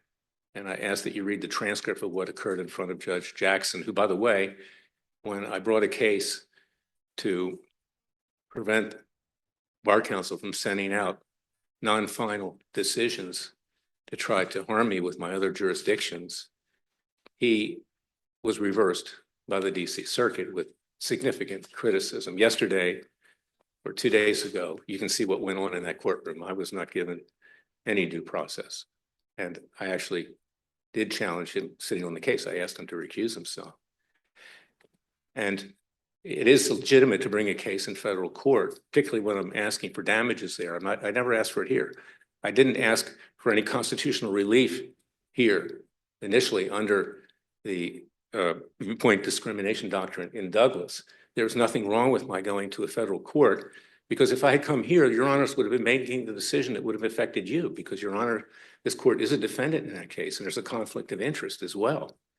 So I am legitimately in that court, and I asked that you be able to let it play out. There's no rush to sanction Larry Klayman.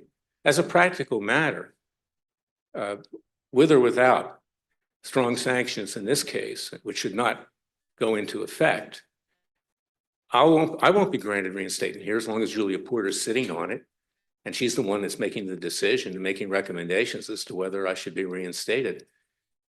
I'll be over 80 years old before this matter is fully litigated. Hopefully I'll be in good health, but I'm not somebody that backs down. And when there's an injustice, just like with my clients, I'll fight for myself. And in this case, this is a matter of having made a decision that Larry Klayman should not have the right to practice law again. So therefore, and if you go back into the record, you'll see you pull anything you can out of a hat ex post facto and say, okay, there's this, this, and this, and this. But the fundamental issue here is there is a difference of opinion, even by your analysis, Judge McLeese, and yours, Judge Easterly, that I disclosed what needed to be disclosed. And that was the fundamental question. And there was testimony from Dean Chemerinsky that it was legitimate to bring a Bivens action, that they can be brought against judges. He testified to that. And there's Thank you, Mr. Klayman. We All take right. your arguments. We appreciate Well, them. let and me sum it up. I will give you some time on rebuttal. Okay, I just want to say this, is that this court has a responsibility to enforce its own rules. And respectfully, you don't get to decide what rule you enforce based upon who was in front of you. Thank you. Porter. May it please the court, Julia Porter on behalf of the Office of Disciplinary Counsel. The reason we're here is because Mr. Klayman engaged in extensive and repeated dishonesty before the trial courts, before the appellate court, and before the Supreme Court. He made claims and asserted issues for which there was no factual or legal basis.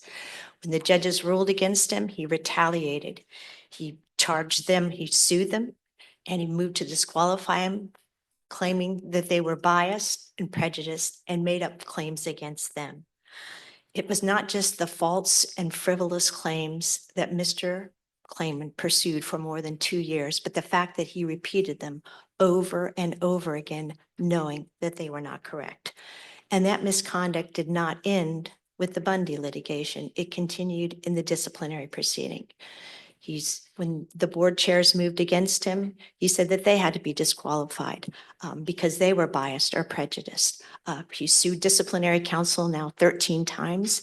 He currently has sued this court as well as all the board members, both in their individual and official capacity, in seeking compensatory and punitive damages. That also includes the hearing committee members who sat on this. He's also sued complainants, witnesses in the case. This is a practice that has continued unabated, and that is why disciplinary counsel seeks disbarment in this case. This is now the third time that Mr. Klayman is before the court. He's, as I indicated, engaged in extensive and serious misconduct. There's no recognition of that misconduct. To the contrary, he told the hearing committee that he would do the same thing over again, and he has for the last 7 years while this case is being litigated. The court should say enough, and disbarment is the appropriate sanction. I know, Judge Easterly, you wanted to ask questions about the delay, so I will address those. I mean, delay doesn't help anybody in the disciplinary process. We have volunteers at both the hearing committee and the board level. Unfortunately, the 120-day rule, I think, has been honored more in the breach. I can think of a handful of cases where a hearing committee has issued a report in 120 days, and I've been here for 30 years. I can give you 100 cases where they've exceeded the 120 days. Sometimes it has taken years. I can give you an example of, I guess, probably the worst case, but in Ray Rhodey, it took 7 years before the hearing committee issued its report. The court has repeatedly stated that the 120 days is directory, not mandatory. And there is no reason why Mr. Klayman is entitled to special treatment. You indicated and you pointed out, Judge Easterly, that the hearing committee did make a preliminary non-binding finding after receiving the parties' briefs. And there was a delay for the mitigation aggravation sanction, which is pretty much based on Mr. Klayman's request for deferral and delay. And it was Well, 3 but years. That would delay, and I just want to make sure that we understand what the time frame for the delay is, right? Because the delay is, or the 120-day rule applies following the conclusion of the hearing. And then my understanding is that under the rules, this is a bifurcated hearing where, because the hearing committee initially couldn't make a preliminary finding of a rule violation, got briefing, post-hearing briefing, then made that determination, then continued with the sanctions hearing. And that was pursuant to Rule 12.1, I think. And so the hearing didn't really finish until September 2020. I thought I read in your brief, and I found it surprising that there was an argument that Mr. Klayman contributed to the delay, but I don't see any delay that he contributed to after September 2020. It seems like there is just an expanse of time completely unexplained between September 2020 and September or October 2023. That's correct. And I apologize if that was the message you got. It was the delay in the charges were submitted in August of 2018. There was a delay of almost a year before the matter was set down for Right, a but hearing. none of that No, but- matters to the application of Rule 12.2. Correct. Which by its terms says at the conclusion of the hearing, right? So that's when the clock starts ticking. It's 120 days since that from then. And since this was a bifurcated hearing, the clock didn't start ticking until after the sanctions hearing. Correct. And It I was- guess, it seems surprising to me that Mr. Klayman raised this issue to the board, and the board did not make any inquiry or any finding about a 3-year delay, which is much more than the 1-year delay that we've had in, that was Carlson. Morel was a 6-month delay. I mean, none of those are good. Or I guess it was actually 4 months. Because it was a 60-day deadline back in Morel, and so it was 4 months delayed in Morel. 3 years is exponentially longer. Yes. It is, and I can't argue with it. And it doesn't, as I indicate, help anyone. Our mission here is to And we protect have, the public. am to I protect- right that there's just no explanation on the record for it? The only explanation there would be is what the hearing committee set forth in its in its report and recommendation. And I And don't there's- believe it addressed it.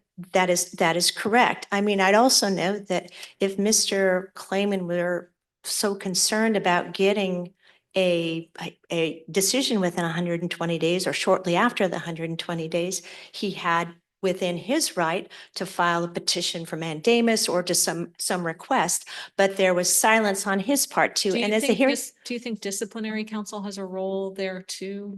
I mean, I seem to recall when at the end of the sanctions hearing, and you were discussing post-hearing briefing, and you said, we really want to wrap this up quickly. This was back in, September 2020. And so there was a question, I think, about how comprehensive the briefs could be, how long they could be, when the dates were, and it was decided, let's keep it short, and on a tight time frame.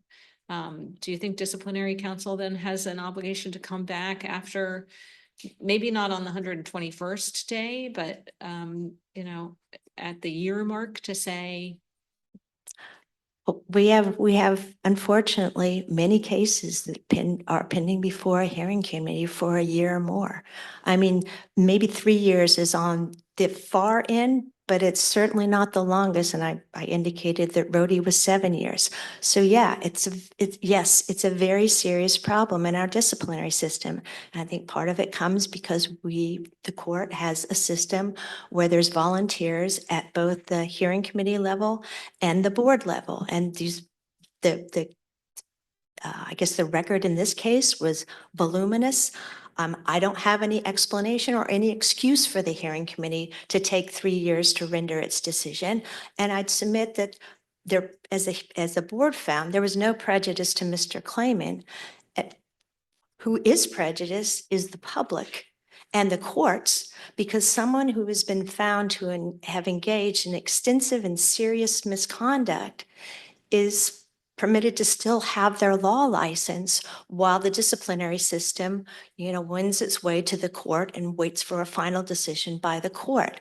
The deterrence, I mean, I know that Mr. Fox, when he was in private practice, used to say, I could keep a respondent, his law license for an additional 5 years by working the system because it is so slow. So yes, the system needs fixing, but the fix is not to dismiss charges that have been proved by clear and convincing evidence that establishes that Mr. Klayman has engaged in serious, extensive misconduct, and that misconduct continued through the hearing and continues to this very day, based on the fact that as he supplemented the record or he filed with the court just a couple days ago, he sued the board, all of the board members, the hearing committee, and everyone else in the process. And this is part and parcel of his, I guess, reaction to anyone who rules against him. He retaliates, he files baseless and harassing charges. And it has continued since the day we've provided him the draft charges in this case, which was July of 2018, and it continues to this very day. can we move to sanction? Sure. Unless you want to speak about the rule violations. But it seems like disciplinary council's position on sanction has evolved, to put it nicely. Initially the request was for 1 year suspension for the hearing committee. I can't remember if you stuck to the 1 year before the board, or whether you were asking for 18 months before the board, and then now before us, you're requesting disbarment. Can you explain that evolution in requests? Sure. So in 2019, when we filed our post-hearing briefs, disciplinary council requested that Mr. Klayman be suspended for at least a year with a fitness requirement. At the time, Klayman 1 had not been decided by this court.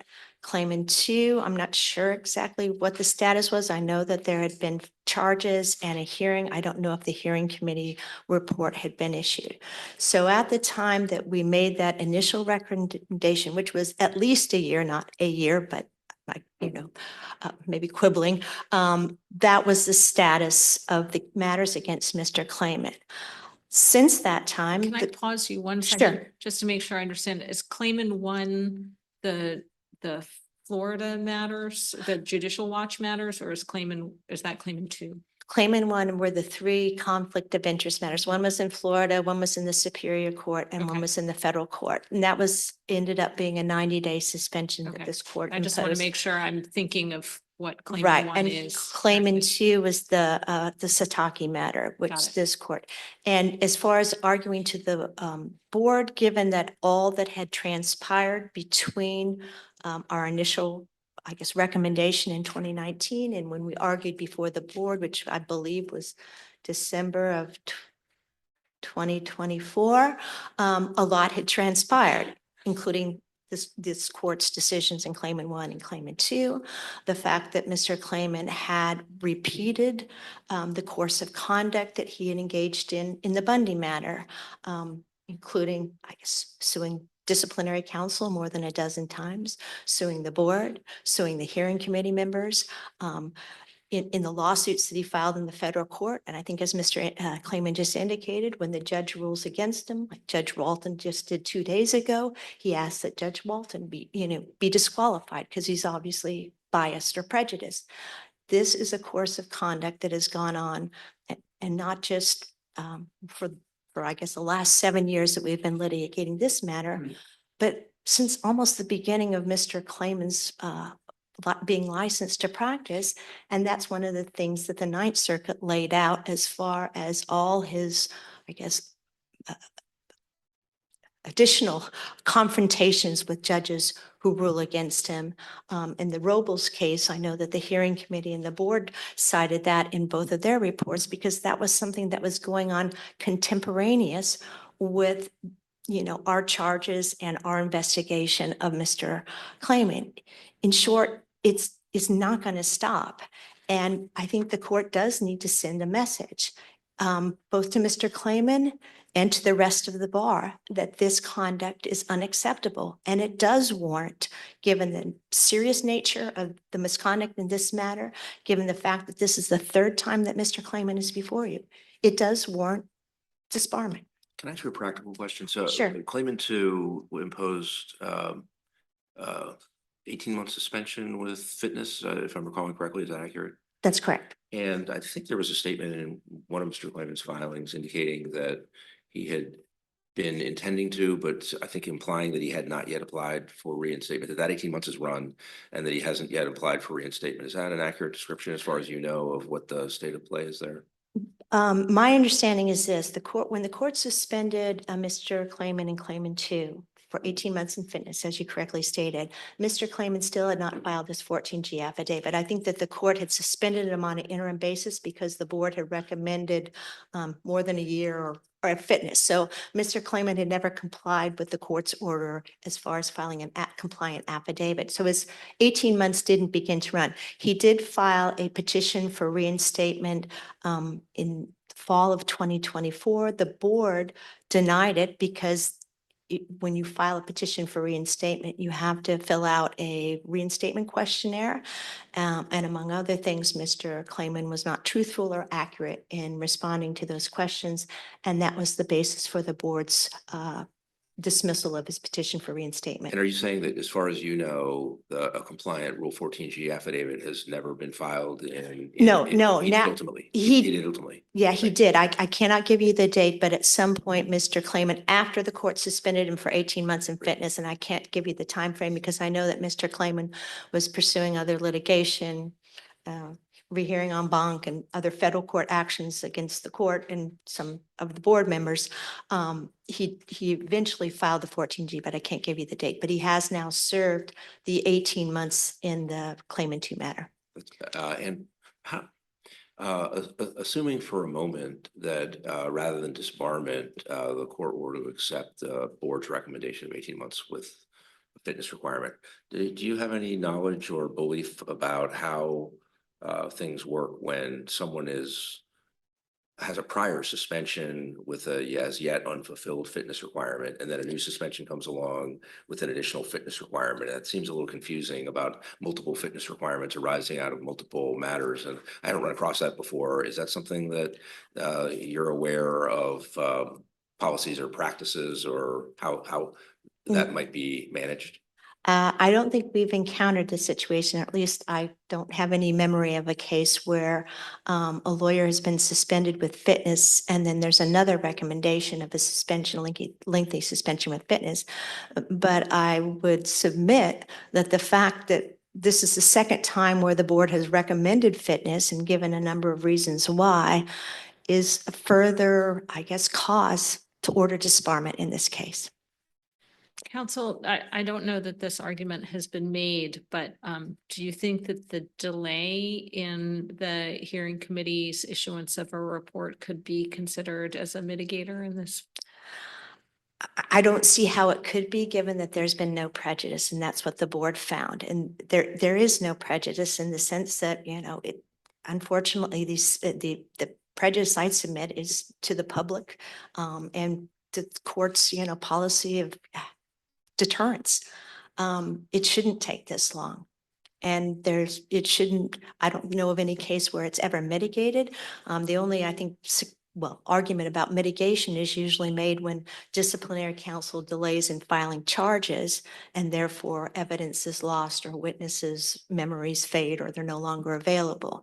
But there are no cases where the court has ever dismissed or even mitigated because the hearing committee took longer than the 120 days allotted.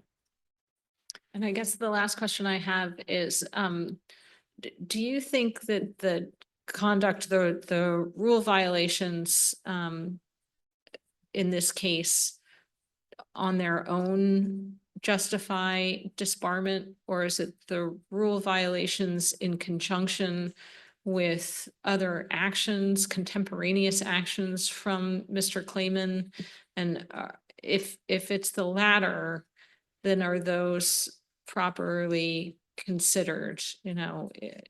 Are representations that were made before Judge Walton in the preliminary injunction motion, for example, where Mr. Klayman said absolutely nothing new was put into the record over the 4-year period of delay, which seems inaccurate, given that there was post-hearing briefing twice and he put on multiple witnesses at the sanction hearing.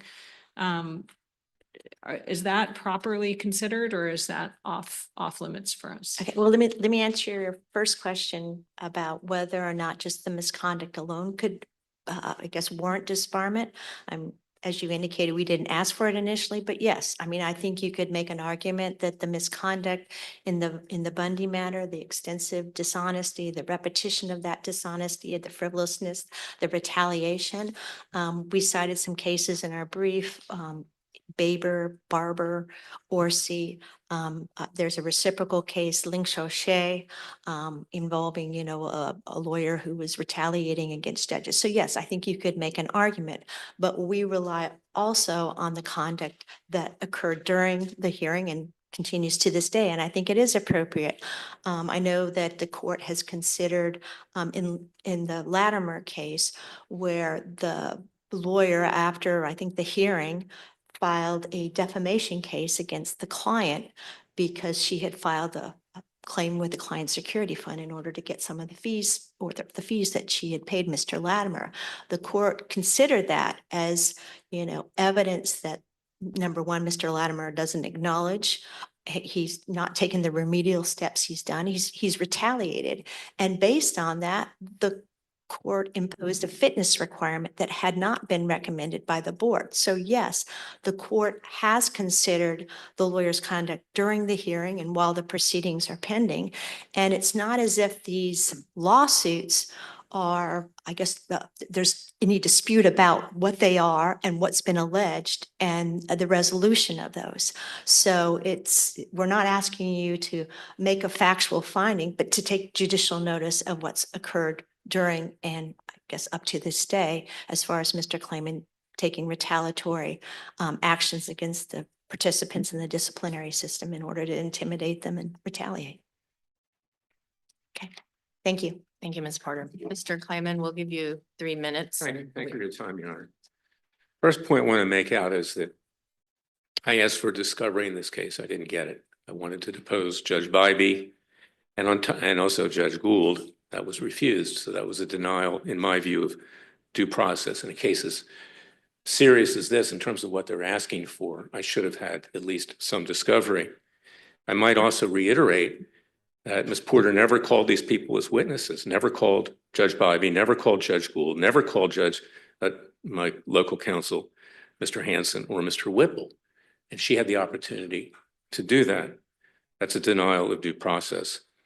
Now, I also have a right to defend myself, and I call Your Honor's attention to the decision of the DC Circuit reversing Judge Walton. She brought up all these cases there. Klayman brought 12 cases. He brought this, he brought that, he brought this, he brought that. Every single one of them, the DC Circuit addressed and said they're not frivolous. Judge Walton had enjoined me from filing any lawsuits unless I got his permission. And they said that's totally unconstitutional. So take a look at the DC Circuit decision, because everything she says is belied by that in terms of my so-called retaliation. In fact, the retaliation has gone another way towards me for, in fact, trying to enforce my rights in court. I respect the courts. I believe in doing things legally. Now, also in the record, and is a matter that goes way back in terms and deals with Ms. Porter's honesty and integrity. And that dealt with a family called the Simkowitzes, JP and his dad. In an unprecedented decision, the prior chairman of the board, Robert Bernius, ordered an internal review of her dishonesty. That is a matter of record. It was introduced in front of the ad hoc hearing committee. It was referenced in the board, and it's been also referenced here. That review, when Matthew Kaiser became chairman of the board, was never, ever followed through. They never did it. Dare I say you're proving Ms. Porter's point by attacking her right now with your remaining time. I'll tell you why. So maybe you want to talk about some of the arguments that you've actually briefed before us It's not an about attack. why this case should be dismissed under 12. There were a number of statements she made. The rule violations were I not will. adequately founded, or why you shouldn't be sanctioned in any degree, but I don't see the benefit of you attacking Ms. Porter. I'm not right now. attacking. I'm simply pointing out that a lot of things that she said here today was untruthful as well. Now, what's really important in this case, before I get to the sanctions aspect of it, is the stacking. The court needs to start making a rule about stacking. This court does not recognize a statute of limitations, doesn't have one. Other bars do. Florida, Texas, California, others. It's latches also needs to be considered. That is relevant before this court. Latches, the doctrine of latches. And that caused me harm, because by pursuing this matter with Bundy, they're stacking a proceeding on after my suspension was over with regard to Sataki. Now, here's where a misrepresentation occurred. It's why I raised Simkowitz, is because I did apply for reinstatement. It was assigned to Ms. Porter, not by accident, I'm sure. And then she requested evidence or information as to where I have cases around the country with clients that didn't bear on Bundy at all. And I said, I can't give you that information because in the past, you have sent out non-binding recommendations to my jurisdictions, which have triggered my sometimes even being cut off from representing my clients in court. That occurred in the Northern District of Texas. That was part of the litigation. I've completely lost the thread of where you are with your argument before. Well, I'm saying I did apply for reinstatement. I did. Right. And it was only I when just did a word search in your brief to us, and you mentioned stacking one time at the conclusion of your brief, where you're saying that the fact that you have these other disciplinary matters that you say are getting stacked should act as a mitigating factor. But I don't see it as a reason that you're challenging the rule violations. You're just saying, because you've been disciplined in other cases for different periods of time, we should discipline you less in this case. Is that your I am argument? citing that, and this, That you are saying? Florida, no, I'm gonna tell you what I'm saying. Florida Bar v. Rubin is cited a number of pleadings before this court where I asked for a stay. It's in front of you, the issue's in front of you. The Florida Bar dismissed the case against Rubin on that basis, the stacked case. They dismissed I'm it. asking you what your stacking argument is in mitigation here. It also is a And mitigating I factor. thought Yes, you're that right. I understood you to be arguing, and correct me if I'm wrong, that you're saying because you've been disciplined in 2 other cases and are serving periods of suspension or have fitness requirements, that we should give you less discipline in this case. Is that your argument? It could, because It it's is, just yes, not, it's not developed on. It's not my only argument, and it was developed in other pleadings that are in front of your honors, in front of this court with regard to Rubin. And Rubin resulted in a dismissal of the stacked proceeding. Now, the first proceeding, Judicial Watch proceeding, I disagreed with the finding, but it was relatively minor. I took a course in conflicts of interest. There was no reinstatement provision. The court made a ruling, or it made a statement, and I want to read it to you. It's important. On June 11, 2020, around the same time as this matter is being stacked here, this court made this statement that we are not left with a serious doubt or real skepticism that Mr. Klayman can practice ethically. That's this court at the same time that Bundy was being stacked. Although, well, I'm a little unsure about that. I mean, that is what the court said based on the record it had in front of it. So it didn't have any of the other information that is generated in connection with Claimant 2 and the current matter. And I'm not quite sure. I mean, I can see at least the structural features that could make you have at least some basis to start trying to make a stacking kind of argument with respect to maybe Claimant 2. But if this court is deciding Claimant 1 right around the time that the hearing committee in the current matter is kind of looking into the charges, I don't quite see how the fact that they didn't all Well, get consolidated into one matter could reflect some sort of a tactical strategy to separate what should have been combined. I understand what you're saying. I understand what you're saying, Your Honor, but juxtapose that with my position, which is backed up in my briefs, that I didn't commit any serious ethical violation here in Bundy. And that goes without saying. So they tacked it on. Now, one other statement. I'm not sure I understand. So there's a first matter and disciplinary, it goes through the whole disciplinary process of this court in 2020. And disciplinary, I know you don't agree that there was a basis to investigate you or to impose discipline with respect to what you could call Claimant 3, this case. But in any event, I just don't see how that is ramping up at the point of charges in a hearing, how it could possibly be that there was a improper strategic decision to separate those two things to get some tactical benefit. They seem like their timing was such that they couldn't possibly have been handled together. Your Honor, we live in the real world.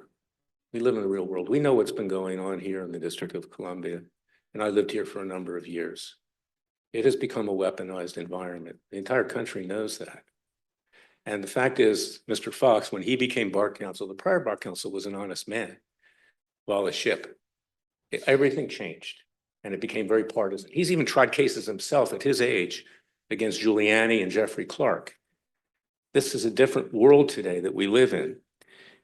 Now, I also want to point out a statement that was made by Ms. Porter or a question that was asked by Judge Easterly, that there was nothing new that was put forward in this case between the date of the original finding, where they couldn't find any ethical violation in 2019, July 19th. And today, Ms. Porter made the same exact arguments at the hearing. I urge you to read the transcript. There's nothing new in her briefs. And at the end of that hearing, they could not find an ethical violation. That's extremely unusual. And It's not a typical It's bifurcated not that proceeding. they couldn't find one, it's that they did not make a preliminary determination of a rule violation, and they got briefing afterwards, and then after the briefing, with the benefit of the briefing, they made a preliminary determination that you had violated at least one rule, and the hearing proceeded. Put- So I think your argument in your motion for a preliminary injunction, where you say that over 4 years after the ad hoc hearing committee concluded, the ad hoc hearing committee outrageously, without factual, legal, and other bases, reversed course 180 degrees and issued an ad hoc hearing committee report and instead recommended 1-year suspension. It's just not based in fact that they reversed course. I mean, Your subsequent comment that absolutely nothing new was put into the record in the interim over 4-year period of delay is not true. You yourself put on at least 10 witnesses at the sanctions hearing. So Well, I I meant- don't know how you can say absolutely nothing new was put into the record. Number one, You on it- put evidence into Number the one, record. I'm an advocate. I'm entitled to my opinion, but number two, I was talking about How is the that? substantive I'm ethical sorry, Mr. violations. Klayman, if you construe that as opinion, then we have a problem. No, I'm that talking we about don't the word understand. outrageous. No, I'm saying absolutely nothing new was put into the record. In terms of. That is the- a statement in of ter- fact. That not is, that is opinion. accurate. And I urge your honors to go back and look at what was put on at the hearing. The same exact things were put on at the hearing as You- they were I'm in the sorry. briefs. You put on 10 witnesses. Well, the fact. Are you I put saying on- that was a repetition of I what was already in the record? I was talking about what Office of Disciplinary Counsel put on. This That's is what I a was talking flat about. statement. Absolutely nothing was put into the record in the interim over 4-year period of delay, period. Your Honor, it cannot be interpreted that way. What I'm talking about was disciplinary counsel put nothing new in the And then you record. say the only explanation for the ad hoc hearing committee reversing course nearly a half a decade later is that they simply copied and adopted wholesale the briefs of Porter and ODC from 2019. Yes, which contained what was put forward at the hearing. But they didn't reverse course in 2019. In 2020, they said that they had made a preliminary determination that you had committed at least one rule violation. Ordinarily, Your Honor, I don't know if you've ever sat in on one of these hearings or not, but it is virtually automatic that they find a rule violation at that time. Mr. Klayman, Can I there's a finish, please? 12.1 that allows for a bifurcated hearing when they don't make a preliminary determination of a rule violation right after the initial okay. evidentiary hearing. So it is contemplated that that could happen. The reason that they almost automatically make a finding is so they can then move directly to aggravation and mitigation while everybody's in town. And I was coming from out of town. I don't live here anymore. And so that is extremely rare. And then not just what was stated by Chairman Mims at the hearing, but then it's committed to a formal written order after that, that they could not reach a determination. The reason they couldn't reach a determination is because the great weight of the evidence showed there was no clear and convincing evidence. They had the opportunity to weigh the demeanors of the witnesses, to weigh my demeanor, to weigh Professor Chemerinsky's demeanor. Now, 3 years later, or 4 years, however you calculate it, all that vanishes. And then the atmosphere in Washington, DC changes during that period. Mr. Klayman, I'm sorry, I think we understand Sorry, your well, arguments and. So let me make to my repeat final things. point. Please be quick. We've got a third case, lawyers and parties waiting for that. Bottom line here is, Your Honor, I was never sanctioned by any court or bar. It's only this bar that wants to sanction me. Thank you. Thank you very much. Thank you to both parties for your arguments today. The case will be submitted.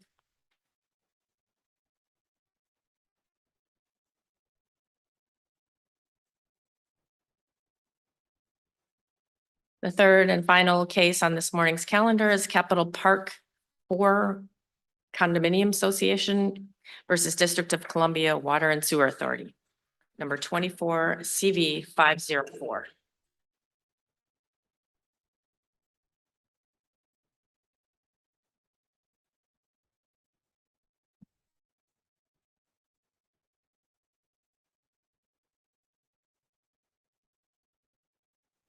Thank you for your patience, everyone.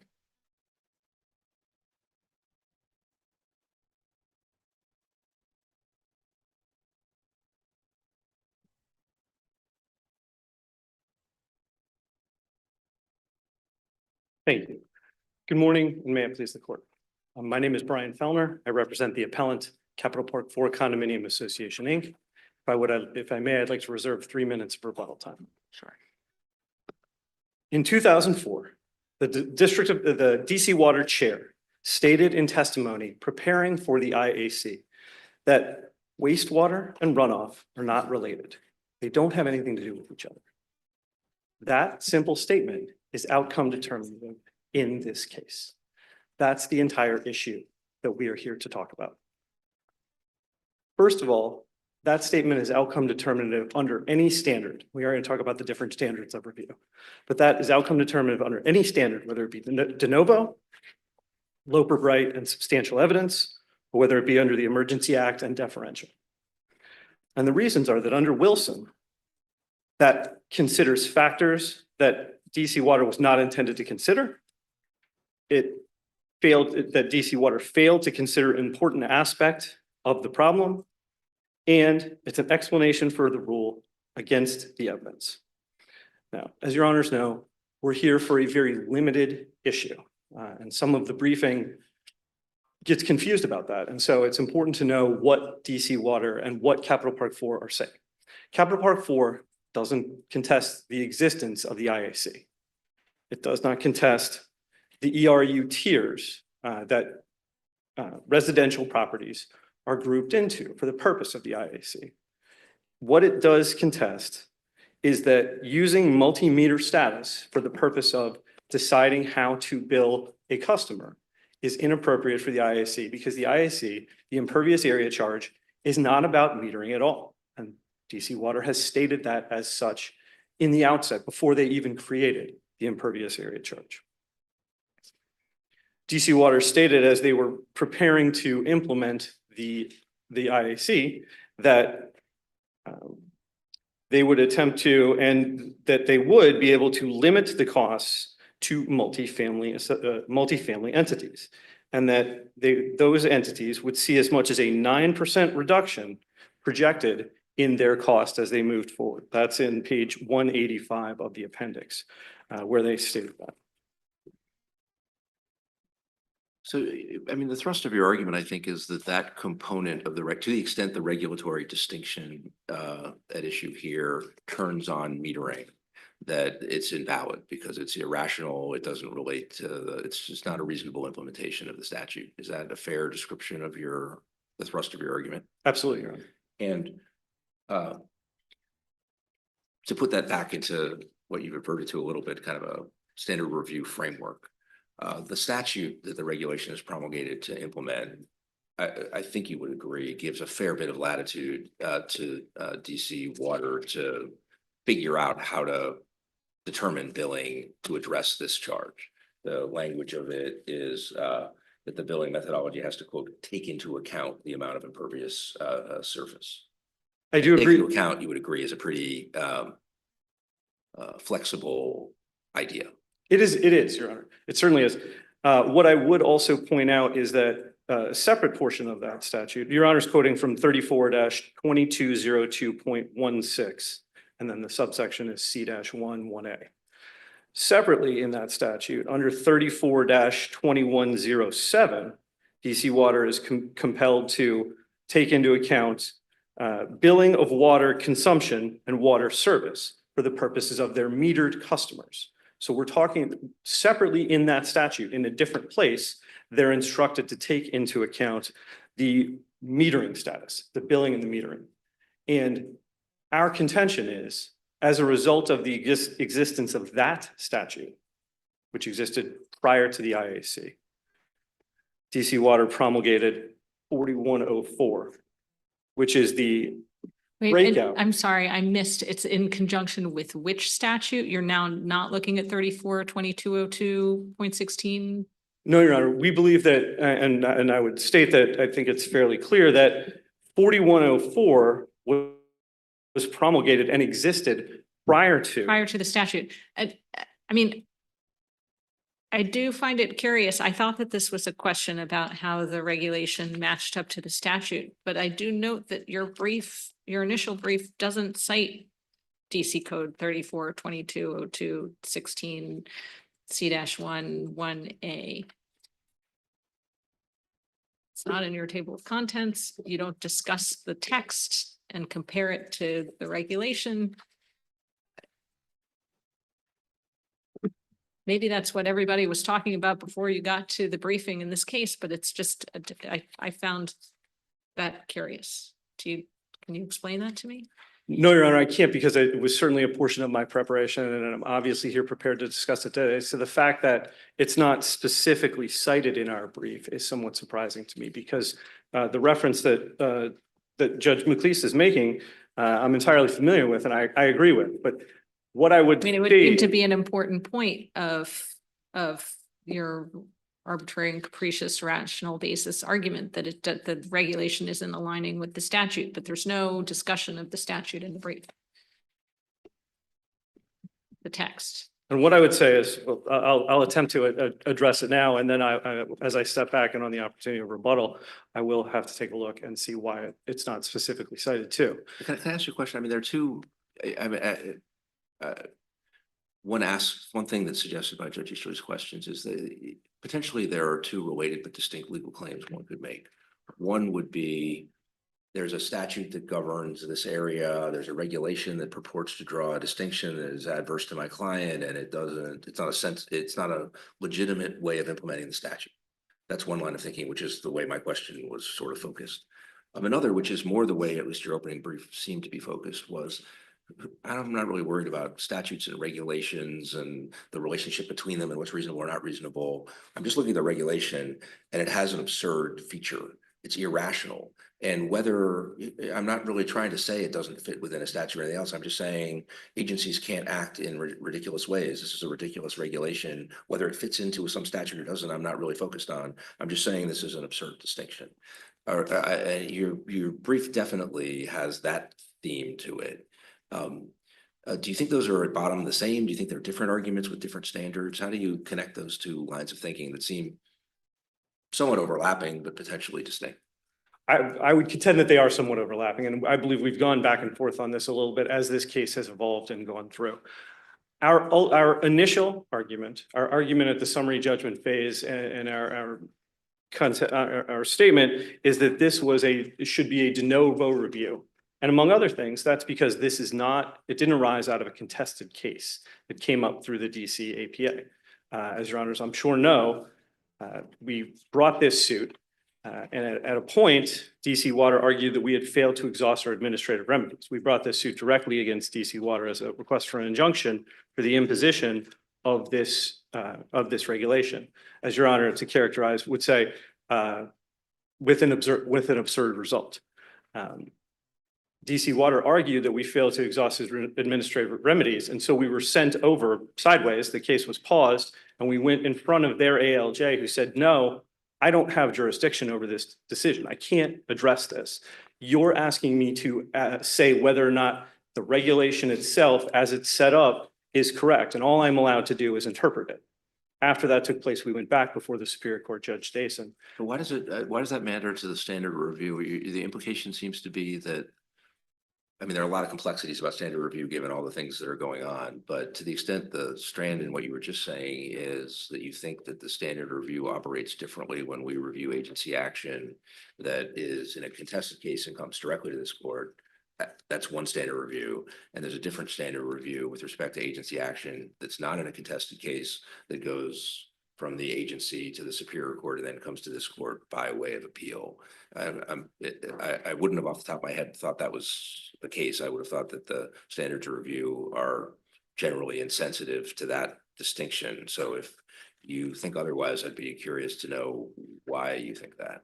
Your Honor asked about the implementation of the statute. And so we did argue that the Potomac Electric Power Company case is a question of when we're doing statutory interpretation. So at some level, what DC Water did here when they implemented the CMR 4104 was statutory interpretation, like your honor is asking. They looked at the one that Your Honor cited, which is from course indulgence, which is from 34-2202.16 and said, this is what we're going to do. Our problem with it then is that when they interpreted that statute and they did it, they didn't use anything new. They didn't use the proper criteria to create the subsection of billing that splits single family from multifamily. DCMR 4104.1 already existed and it was codified, we would contend timeline wise and everything else pursuant to DC code 34-2107. And I want to get back to that because I hadn't focused on that provision. I want to make sure I understand what you think it means for what we're trying to do here today. That's a statute that relates to sanitary sewer service charges. You understand that to include the CRIAC charge, or you think it does not? No, Your Honor, let me clarify. I believe that was in response to Your Honor's initial question, which was about the CRIAC billing statute, I'm going to shorten it to 2202, right? That was what Your Honor was referencing. Yes. With regard to that. In order to properly implement that statute, DC Water would have had to issue a new or revised, or at least look at 4104.1 and say, hey, it's got this category that's going to lead to an absurd result if we use it to subdivide clients or customers, but they didn't do Just to that. make sure, you were referring to 34-2107. And I'm trying to make clear, do you think that that provision is legally directly applicable as part of what is the statutory restriction relating to how the CRIAC charge is determined by the agency? Or were you referring to it more as a matter of, here's the history of how this all happened? There used to, there was this sanitary service charge and there was a reg that was promulgated to implement it. Then there's a CRIAC statute and, people are trying to fit the CRIAC statute and the reg together, and that's your explanation of the history of it. Is it the latter or was it the former? Do you think this provision actually is a legal requirement that the CRIAC charge has to meet? I definitely don't think the former. I do think the latter. However, my response was also in response to Your Honor's specific question about the phrasing in 2202 that says IAC billing methodology that has to take into account the impervious area. And Your Honor rightly said, that's somewhat broad, right? It doesn't mandate you do only that or anything else. And my point then is elsewhere in the statutory framework, there is a similar requirement and a parallel requirement that says billing of water consumption and water service has to take those factors into account. So just like the chairman stated at the very outset, these two things are entirely different. In this instance, the statutory framework also contemplates you think about them differently. So I'm We would sorry, contend that DC Water failed to do that. just to get back to your brief, so your argument is that we've got these two statutes and the regs don't match up with the statutes and the regs should have been rewritten after these statutes were enacted. Is that? The argument is a second reg should have been written after 2202 was Okay. enacted. But I don't see that argument in your brief. I think it's. I mean, I don't see any argument in your brief. I don't see any reference to 2202 and I don't see any reference to 2107 either. So it's hard to. state that- 2107 was in response to the specific question. I understand, but if your argument is, hey, these statutes were enacted and then new regulations should have been promulgated, it's hard to see that in your brief if you're not even citing these statutes. I don't disagree, Your Honor. This has been, well, I'll go back just for a second to what I was referencing and what we were going to walk through. But our job here, in a certain extent, was to prove a negative. We have had to try to prove that DC Water didn't take into account or didn't do something that they were supposed to do, that they didn't predict the existence of my client or otherwise understand that using 4104.1, which already existed for this new statute, would result in an absurd result. So while we didn't make that argument, or we didn't cite the particular statute, I think they flow logically.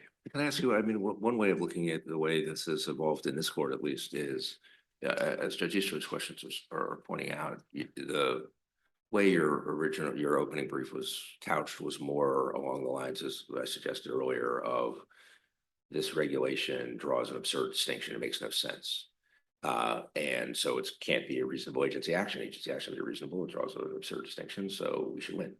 And then the agency responds, or the DC Water responds by saying, well, it's not senseless. There's a statute that authorizes us to look into this question and devise a reg.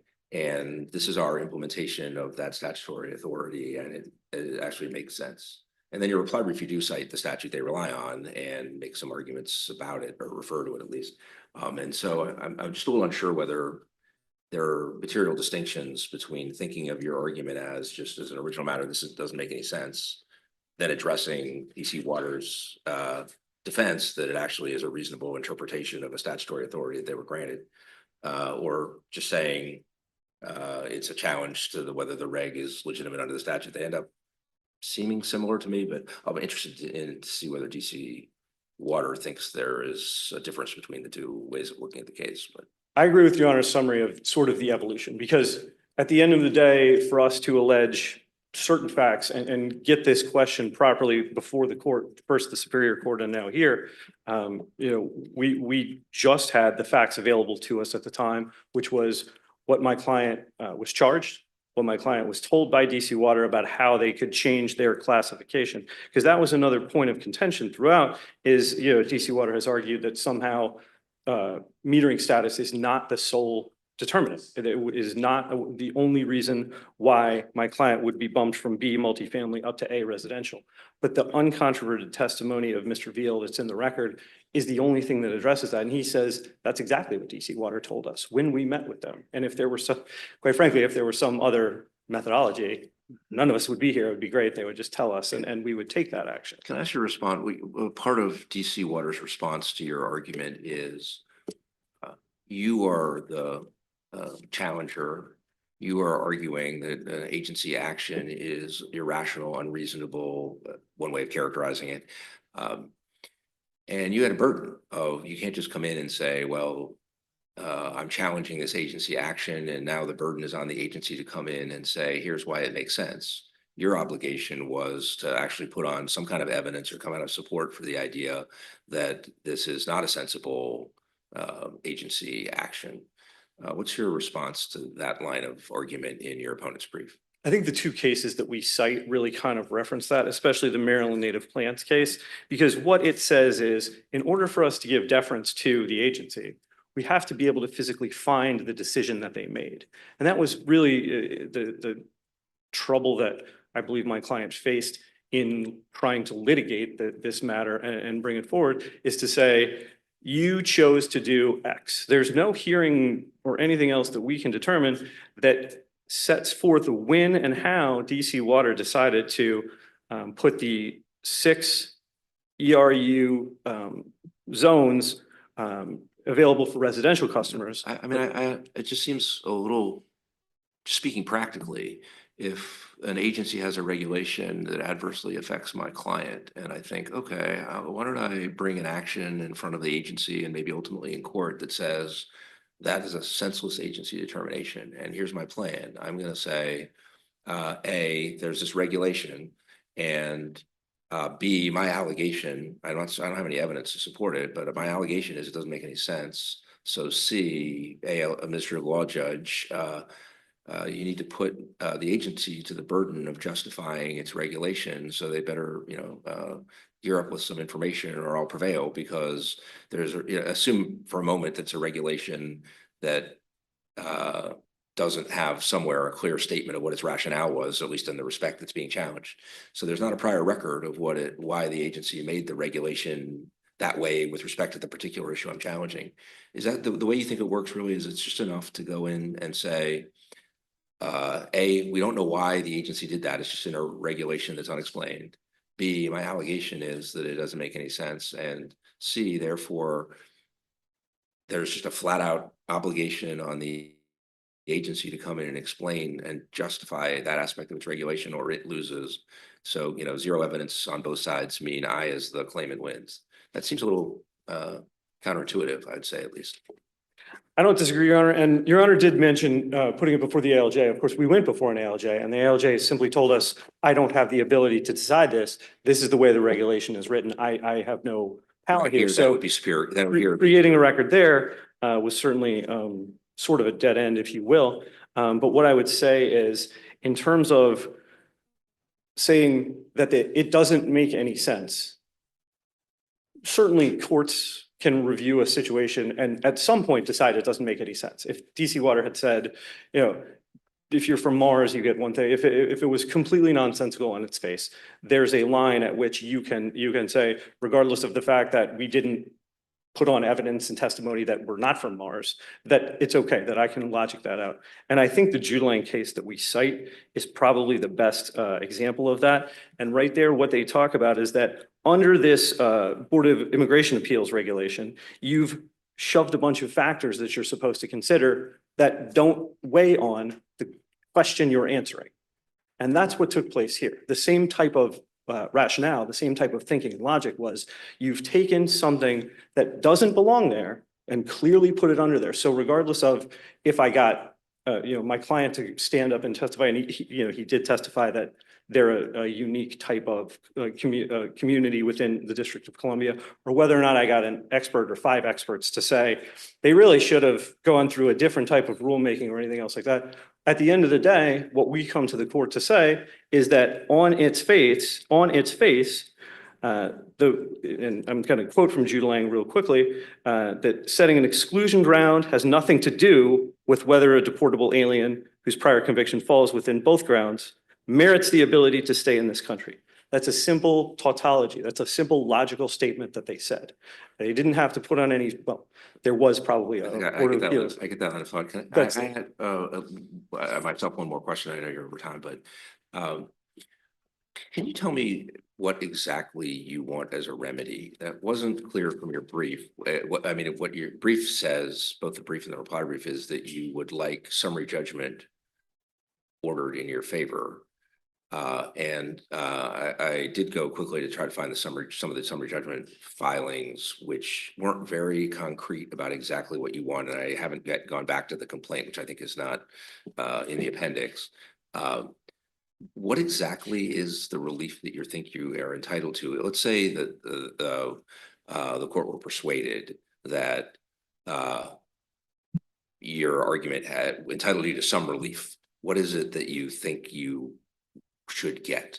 It would be an injunction against DC Water from billing the CRIAC, the IAC, based upon the 6 ERU tiers to residential customers and pay as you go or pay unlimited to multifamily, and using 4104.1 as the distinction. Well, and what would result from that? And what bill would your client pay? What would happen next? I mean, if there's a regulation that says, here's how we're going to bill customers, and we issue an injunction saying you can't use that piece of regulation. I mean, not that we would issue an injunction, I guess, but if we were authorizing remanding for someone to craft an injunction, would it be limited to your client? Would it be? I'm just not quite sure what then happens next. How does your client pay its bills? Unfortunately, and we've been through, well, let me not say that, but unfortunately, the result has to be, in order for us to say it's arbitrary and capricious, that it's arbitrary and capricious for everyone. So what would have to happen is they would have to put out a new way of imposing that very last step. If the six ERU limited areas, if for instance, they said those are available to residential and multifamily, that would fix it. Well, it might or it might not, depending on whether it creates other irrationalities with respect to other folks who would say that that regime didn't adequately take account of, let's say, substantial impervious surfaces that are on your condo association's property as a whole. I agree with that, Your Honor. That's the most specific we could get in terms of saying there's no other way for me to logically argue it. I mean, off the top of your head, do you recall exactly what you said in your complaint about what it was you wanted in terms of you want? I mean, I could turn to the complaint, but it's substantially But I can similar check it. I'm to just an curious injunction about for the that. billing. But the point is, And in the I interim, just I like- take your honor's point Yeah. entirely, and it was, part of our preparation in order to be able to answer that question, because that's what you want to know. What are you asking me for? And at the end of the day, there's no way for me to logically make the argument that the regulation is arbitrary and capricious without saying the regulation has to be fixed. Right, but Uh, then what happens? Is it like the whole complex is charged at the residential rate, or, like who makes that decision if not us? I think they would go through notice of comment rulemaking, and that's part of the issue here is, as much as they did it for all the other steps, including creating the ERU zones and everything else like that, we have no way of knowing when they decided to use 4104.1 as the breakout, as the divider between who pays the ERU 6 zones and who pays whatever they've got. There's testimony in the record that talks about how they expect that that's going to actually benefit the multifamily folks, because there's a density, pardon me. Density is the word that they use, and then the word that they expect to take place in the ones that they categorize as multifamily. So the problem is simply with the thinking to say that just because you're multi-metered means you're going to be a dense multifamily property that is going to benefit from or at least not be harmed by being categorized this way. The thought process is typically you've got a multifamily and multi-metered property. It's either an apartment building or a condominium that's a high rise. So they share a significantly smaller percentage or portion of impervious area. And so what takes place here, and is stated by Mr. Veal in his testimony, is that Capital Park 4 doesn't work that way. For all intents and purposes, it's much more similar to an HOA, cover a lot more ground. They're townhouse style, they each have their own roofs, et cetera, et cetera, et cetera. And so this is way into the weeds, but if let's say one way of looking at what you're asking for is treat for billing purposes your client as though there's an individual meter before every separate residence. I guess it's a little hard to figure out how DC Water would then be able to, maybe they'd get information that would allow people to, bill all of those people residentially. But I assume that there also is water that goes not to individual residents, but goes to the condominium complex as a whole.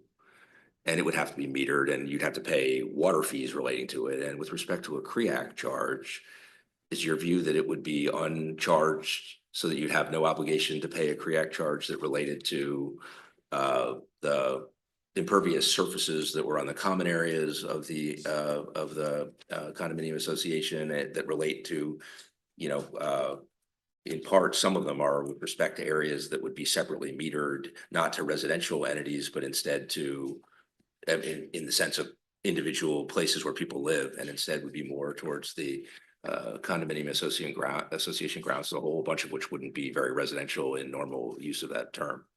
Or how I'm completely unsure about how well that would spin out, or whether that would be better for you.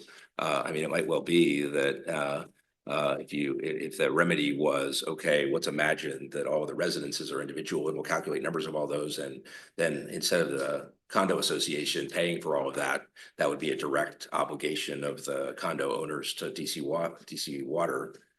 But then at the end of the day, there might be still a bunch of stuff that the condo association is responsible for as a CREAC charge with respect to everything else that's going on in the property that isn't each one of these individually metered units. That's certainly true, Your Honor, but I think that's the point, is that they ought to be treated in that fashion. And one point that Your Honor was making, and just so that I note it for the record, is that when DC Water was creating the IAC and they were putting it out, the chairman again testified and said, this is going to lead to people who previously didn't have a bill from us at all now getting a bill. He said that, but it's right explicitly in the record, and I could direct the court to it. But so in order to say, or what I understand Your Honor to say is and that's two certainly things. clear from the amendments, right? The I'm sorry. 2024 amendment makes that very clear that that's their view, that just because you're not a water line customer doesn't mean you don't have to have a CREAC charge. That's part of the 24 amendments purpose, if I understand it. And so what I understand Your Honor to say is two things. And so let me hopefully address both of them.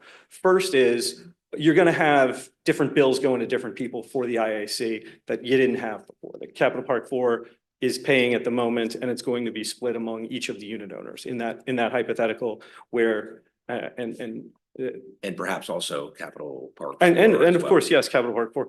And so the upshot there, though, is they most assuredly would go under the ERU capped framework and thus pay the residential rate. Well, I'm not sure that's so clear with respect to Capital 4 in the property owned by the condo association that isn't residential in character in the sense of being separately metered area where people actually reside. True. And I apologize. I said they, and I meant to imply only the individual unit owners whom you were referencing. I completely agree, Your Honor. But so that would then result in, if nothing else, certainly a reapportionment. My client strongly believes, we've gone through this process for quite some time, believes that it would result in a more proper distribution of those costs. And I think they would result in at least some of the ERU caps, whether or not and how that got decided, I think maybe goes back to Your Honor's question of what are we asking for, which I think DC Water has to at least, in our view, DC Water has to at least put out some proposed rulemaking comment, notice and comment rulemaking in order to decide that. Thank you very much, Your Honors. Thanks. We'll give you a couple minutes on rebuttal.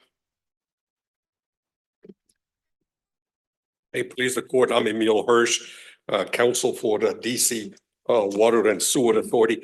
With your honor's permission, I would like to pick up on the thread that Judge McAleese was conducting with my learned colleague here, Mr. Fellner, and to pick up on this thread. Judge McAleese and Your Honors, there are real life consequences that are incontestable, totally incontrovertible. If you were to reverse here and do what counsel is asking you to do. And here's why. It is a totally uncontested, undisputed fact that the number of ERUs at Capital Park Condo is 309.1. If we take the 6 tiers and we say the way Mr. Fellner suggests as the remedy, that each one of these townhomes, should be classified in its particular tier based upon the impervious areas of each of the lots. Each townhome would be in the 13.5 ERU cap. In other words, that's tier 6. You multiply that by the 6 lots, you would get 81 ERUs.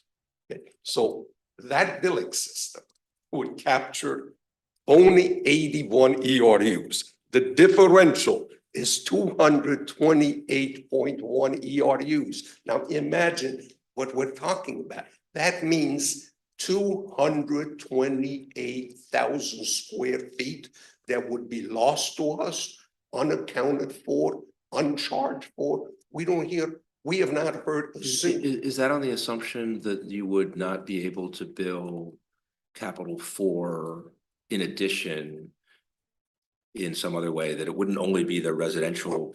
So I took your opponent to at least acknowledge the possibility that in addition to having a residentially focused assessment that would be for all of the individually metered hypothetical living units, that there might be also some other appropriate REACT charge that would reflect the condo association's the rest of the property owned by it, the water that goes to it, which isn't a necessary component, obviously, of the REACT charge, and maybe impervious surfaces. If you think of them as not residential, I don't know what they would be. Maybe they'd be non-residential. Granted that is a possibility. However, the way we've always understood their complaint, the way we've always understood their position in the summary judgment practice, and there were cross motions here, the way we've understood their opening brief, the way we've understood their somewhat different thrust to where they're going in their reply brief, we have never, ever received an acknowledgement that they would still have to pay that differential. The differential for the fact that there's 228 ERUs for common areas that are impervious. This is a 50+ acre site. This is not your typical residential property that you find in an urban environment like the District of Columbia. And so what we pointed out in the summary judgment in our briefs is that this would do grievous damage to DC Water and also to the rate-paying public. Because when the council established us in 1996 as a sui juris authority of the District of Columbia, or being within the District of Columbia government, they said that the purpose was to make us self-sufficient. If we had to write off, or I hate to use the proverbial expression, if we had to eat the revenue from 228 ERUs multiplied by the appropriate CRYEC rate, if we did this liberally, it cuts completely against the idea of self-sufficiency. And I get that line of thought, which may be an argument that the remedy your opponent is seeking isn't a sensible one. But that's a little bit down the decision stream from some of the other issues. So just at the front end. Yes. Do you understand there to be a material that we've talked about kind of two different legal theories that could be used to challenge your billing of Capital Park 4? One is the idea that just looking at the bill and the explanation for it, which is in a reg that it depends in part on metering, and says that's absurd. And that would be a challenge. This is just an absurd agency action. That'd be the logical structure of that argument. The other is to say this is a regulation that is drawing this billing distinction. It is supposedly implementing a statute that requires that certain things be taken into account, and it's not a reasonable interpretation of the statute. Do you think there's a material difference between how we would analyze those two claims? Do you think they should both really in front of us? Do you think they're even different? What's your attitude about all that? Yeah, I'd like to clarify that. Your Honors, in defending against this case, and I was not originally involved until the summary judgment stage in the Superior Court. We've always felt that we were defending against a moving target, because the way we interpreted the complaint is that it was an as-applied challenge to the way they're implementing the reg, and not so much to the way they're interpreting the statute, or whether they had a right to implement this particular reg substantively the way it is. Now, that position is shifted over time, and it's only— Why did you ever think they were, that was their challenge? I think that's reflected in your brief, and it wasn't clear to me that that was ever their challenge. The reg says metering is part of the picture, and I don't think they were disputing that the reg says what it says. So why would it be reasonable to think they were challenging the implementation of the reg that seems to just have been following the language of the unchallenged language of the reg? Because they expressly said that in some of their summary judgment papers in the Superior Court, that in describing the nature of their claim, that it was the application of the reg to their property, and they said that it resulted in an improper classification, Judge McAleese. So I genuinely had this problem, you know, and it's not until the reply brief that they absolutely that they made it crystal clear. And in their reply brief at page 12 is where they say that it's the classification system itself that is wrong. So it's a facial challenge to the 4104.1 rule, and specifically subsection B. Now, we have in this case a very clear legislative mandate that we operate on with a very discernible legislative history before the council, with council reports and testimony and witness statements and all this. And it's crystal clear that the legislative purpose is twofold. Every property in the district, except those that are expressly exempted, like nursing homes or bed and breakfast type of residential, has to be charged the CRYEC. The other mandate is that for each lot within such property, however many ERUs there are, without exception, have to be charged. So that's a dual mandate. Now, in this case, the system has worked because we did not overcharge them. We did not overbill them. We billed them for a total of 309.1 ERUs, not more, not less. If we had billed them, if our system was so defective or so unreasonable or so arbitrary and capricious, you would think from the tenor of their argument, and it certainly would be their burden to show that is, that we actually charge them in excess of what we're allowed to charge. But here we did the exact thing. So you could say that the system actually worked I'm not sure I perfectly. understand that, what your assertion there. Are you saying that if you took out a tape measure or some equivalent and you measured the total impervious surface on the entirety of the Capital 4 property, both common areas and residential, more individually owned residential components, you would get a number for the total amount of impervious surface, and that the amount you charge is the same in some sense of, that's why I'm not quite sure what it would. Precisely The same as if you had had just gone and measured it all. Precisely, that's what we did. And they don't dispute the 309.1 as the correct figure. It's in their papers. It was not And so disputed. you used the measurements of like each of the homes, each of the residential entities and all the impervious area for each residential one, or did for, or No, how this did you is accommodate the that? whole thing. Right. In other words, taking this, Right. the sprawl of 50.1 acres, Judge McAleese, which, and there's an aerial system of measurement, I think it's called the GIS or GSI, I forget the order.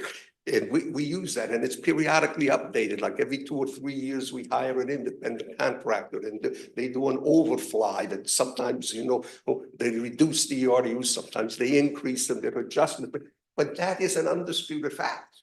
Mr. Feldman nowhere disputed that fact. He says that he concedes that. It's in all of his briefs. He's never said that there's a triable issue of fact, because he's the one who actually filed the reviews for summary judgment, which we counted with our own as a cross motion. So there is no reason here to remand, let's say, to the Superior Court, because there are triable issues.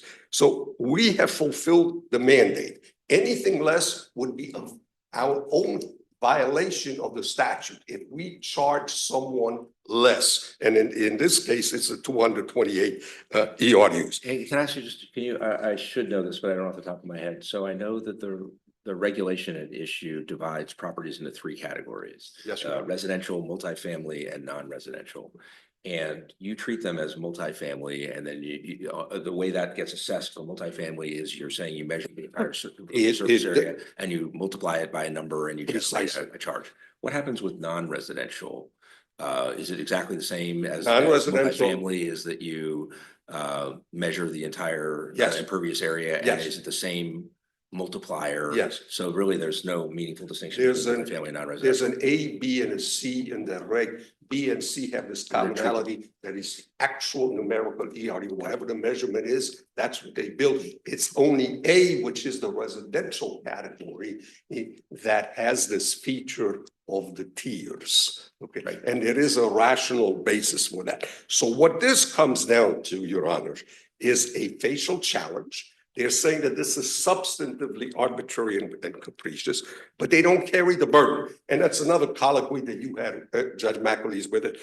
And we point out at page 33 to 35 of DC Water's brief, we have a very citation-rich pages where we point out, based on a lot of federal precedents under the federal APA, where the courts have held that he who facially challenges a regulation has to come forth and shoulder a burden.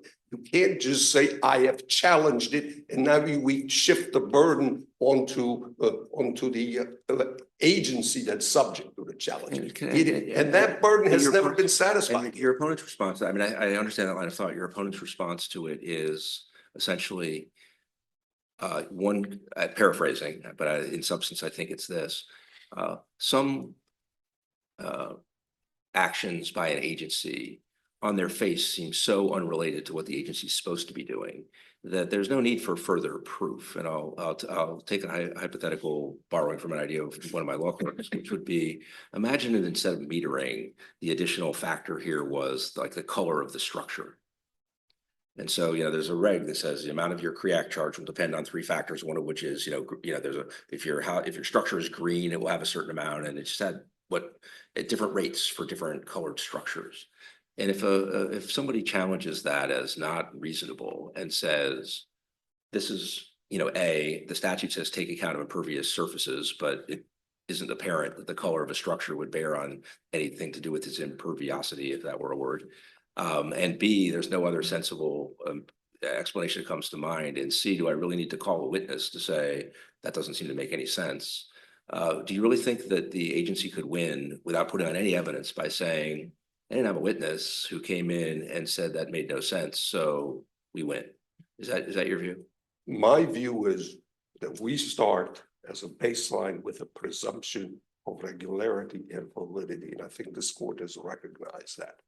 And numerous other courts, federal courts in the administrative law sphere have recognized that. They have a burden to shoulder. Part of that burden is how it affects them, or how it affects the similarly situated public. Under your hypothetical, Judge McAleese, I don't think the burden would be met because the prejudicial or detrimental effect would have to be shown. That's fair enough. Here it's not being shown. I get that. That's fair enough. So to add a little to my hypothetical, assume that the highest rate is for greenhouses. And I am someone who is being billed and I have a greenhouse, and I come in and say, look, I have to pay a rate that's higher than any other person for the reason that my house is green rather than red or blue or white. And so I'm prejudicially affected by it, and it makes no sense. And I should win unless the agency can come in and defeat the common sense point I'm making that they're required by statute to consider impervious surface. This seems to have nothing to do with it. Seems otherwise arbitrary. So I take your response, but I think that's not a full answer to the concern I have. So how would you respond? Well, I suppose that there are hypothetical cases such as you're positing where the reg and the classification or the treatment in the reg is so patently unreasonable, irrational, that it bears no rational, not even a minimal rational relationship between them means in the end, which is the legislative purpose. And why isn't It's metering? possible, And why? but that's not the case. Well, here. that's what. So why isn't metering that? There again, if the frame of the structure of the argument is, you could frame it either way, but let's put it in the context of a statute and a regulation. So there's a statute that says that this CREAC charge should take into account the impervious surface area, and then there's a regulation that makes one of the distinctions about how much you have to pay turn on how you have metered, the pipes that take water and where you put your meters. How does that have anything to do, the argument is, with any amount of impervious surface or anything else that the agency would be reasonably focused on to implement a CREAC charge that is connected to what the agency is required by statute to take into account? That's the argument. And what's the answer? Yeah, I'm sorry. In the record, there is a declaration under oath by Olu Adebo. It's found at pages 262 to 266 of the appendix. And what it does point out is that based upon the expertise and the experience of DC Water as an expert agency with these kinds of properties, there is a predictive value. In fact, there are two predictive values. Number of units, okay? When you have fewer than 4 is usually, Just to interrupt, because I think I understand where you're going, and a lot of that testimony is about the distinction between multifamily and family, but not tied to metering. Because again, the point that your opponent makes is our CREAC charge would be completely different if we spent the money, which might not be worth doing. But if we spent the money to put individual meters by every one of these residential units, our CREAC charge would be completely different. And so their question is, the question that they're posing, which it seems to me a reasonable question, is why is it reasonable for the agency to have the amount of the CREAC charge depend in part, but here dispositively, perhaps, on where the meter is located and when they're individual meters? What's that was there evidence that whether they are, if you have a multi unit residential entity, that how it is metered is a predictor of anything that relates to the CREAC charge rationally? metering is a predictor. I'm just asking if there's evidence of that. I know you're saying There that. is. Can you point me to where that's said? Yeah, well, it's in this Exactly. declaration. I know exactly. Okay, and what the point that Mr. Adebo, who worked in devising this classification scheme, says is that in their experience as an expert agency dealing with all these different properties and the legislative purpose of the CREAC and what CREAC is supposed to achieve for this agency, when you have a larger number of units is predictive I get all of of more that. ERUs. I get all of that. Okay, but I'm there's zeroed in one on thing- metering. But there's also, but I think it's addressed in the record, the exact point. Yeah, that and you can you tell me make. exactly where you're talking about? Because there's one paragraph that talked about metering that I had in mind. That, And let me just point you to where I was focused. It's like yeah, but I'll focus on the metering. Right. Just like the hold on number for a of minute. Let me just units. point you to where I'm focused on. So it's paragraph 16 of Mr. Adebo's declaration. I will get to it in And just a it's second. on page 265. 265. Appendix. And there is a reference to metering there, and there's one sentence that says, you know, if it's master metered, then the premise carries the CREAC. But it just that's all descriptive. It says it's a typical practice. And that's all I saw. I never see anything that says. There may be one other metering is reference predictive of that I'll find for you, but the point I'm trying to make, all based on his affidavit, on his declaration, is that there is a predictive value to metering also, that they typically encounter master metering, okay, with the larger properties. The larger the properties, and we're talking 50.1 acres here, usually those are the types of properties that are more apt to have multiple master meters. So they see a correlation. Yeah, between that. If you, I just don't see that. I definitely see the idea that the distinction that's generally drawn between like individual residences and these multifamily entities makes generalized sense. It makes sense to have different rate structures for them, both because it's hard to measure every single residential home. And also because the larger entities tend to have more additional impervious area than individual homes. So having kind of a rough approximation system for individual homes is more practical. And it also, there's a distinction between them about how much kind of accessory impervious surface they might have, which definitely, I think, rationally justifies an approach that takes individual residential homes different from some things. But the point your opponent is making is really about, but if that's not really the entirety of the distinction, and there is a further distinction that relates to metering, it's just not shown to That's not shown to be a predictor of anything. That's not shown to relate to anything. The Well- most that's said about it specifically that I have focused on is that it's a typical practice. Our position is that it is a predictor. It is not dispositive by any chance. Somewhere, I think in Mr. Fellner's opening brief, he says that it's dispositive, and he even posits a hypothetical of his own. He said, but for the fact that multimetering is one of the 4 factors that's in the multifamily regulation, if you took that out, they would be entitled to residential classification. Well, that's not so. It's not. This is not a despot. It's just a predictor. The more often than not, they encounter larger surfaces and larger improved surfaces with larger number of ERUs in properties that are large and therefore have several master meters. And in this case, there are as many as 6 master meters. Now, one of Well, is the following true though? If you took out from 4104.1A's criteria for when you are residential or not, the language that says where each unit is served by a separate service line and is individually metered.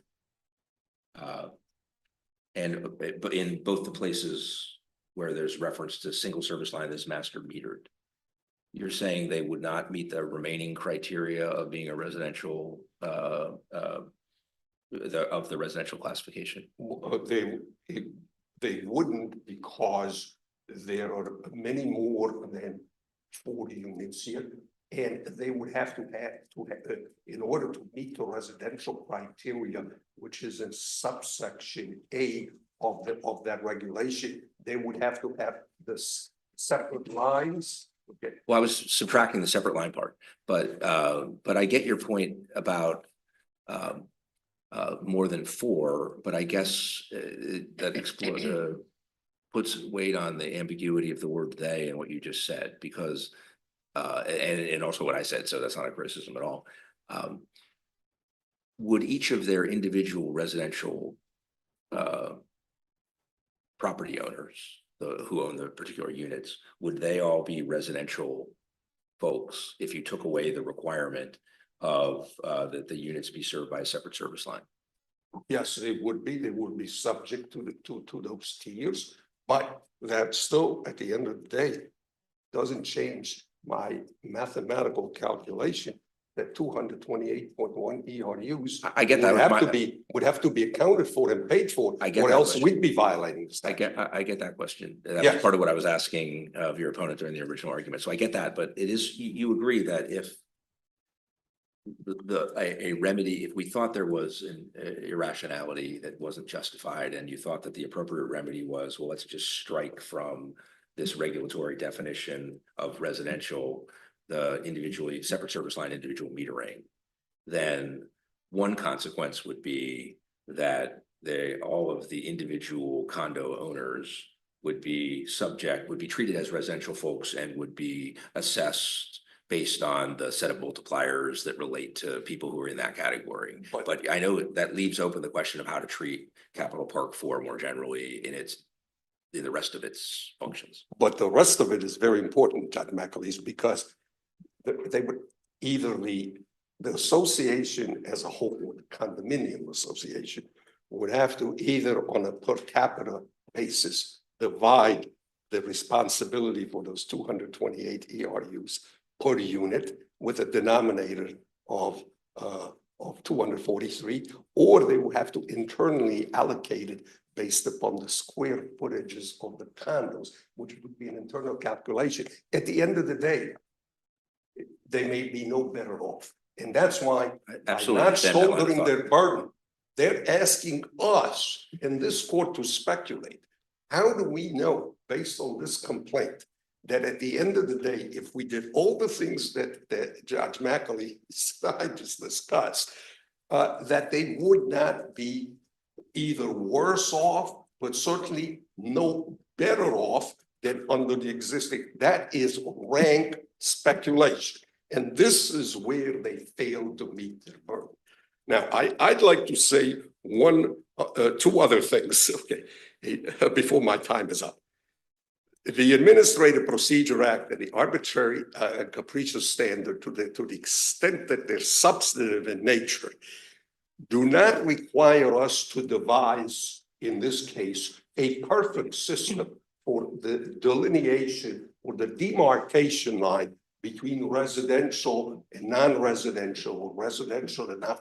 There's going to be always some outlier situation. Here, the outlier is the 50.1 acre horizontal spread. This is not a vertical condo, it's a horizontal condo. And we cite in our brief at pages 17 and 18 of DC Water's brief that what is required of us under the arbitrary and capricious standard is not that we do something that's perfect. The only perfection that is required of us is to make sure that we stay faithful and we comply with the statutory mandate. And that we do, because what we've done here captures all ERUs, 309.1. Okay, so the point is that we're not substantively required to come up with a perfect system, because in a perfectly designed demarcation between residential and multifamily, what Mr. Fellner's people are basically asking is an exemption. They want to be treated differently because they're unique. But we are not obligated to create a perfect system that captures even the unique, or that fits even the unique property perfectly. And I think that's their theory of their case assumes that we're obligated to do that, and we're not. And when you challenge a regulation facially, this court polices basically the outer boundaries. It doesn't micromanage the process. It doesn't attempt to substitute its own judgment. If your honors felt that there may be a better way of doing it, that's not the standard by which this is supposed to be judged. There are only two questions when there's a facial challenge. One, is there statutory authority for the crier? Clearly there is. No one is disputing that. Secondly, is the method or the means employed by the regulation, does it rationally advance the demonstrable legislative purpose and the language of the statute? And it does, by the very fact that we've captured all 309.1 ERUs. We're not overcharging. We're doing exactly what we're mandated to do. And this is not one of those cases, with all due respect, Judge Backleys, where one can say, without any proof, without any evidence, without any expert testimony, without deposition testimony, and they had full discovery rights, and the only thing they did is interrogatories, and they did some limited document production. They never designated an expert.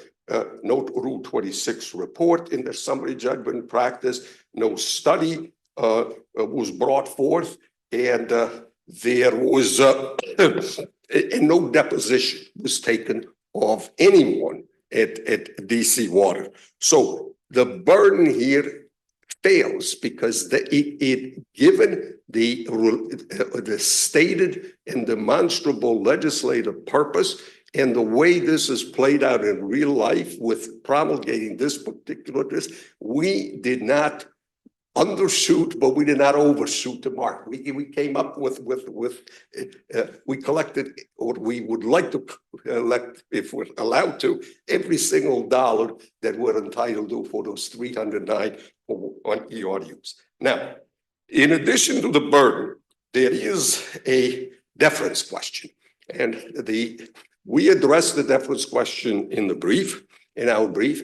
I also filed a supplemental notice of authority days after the council judicial review legislation, which amends 2-510, became a law.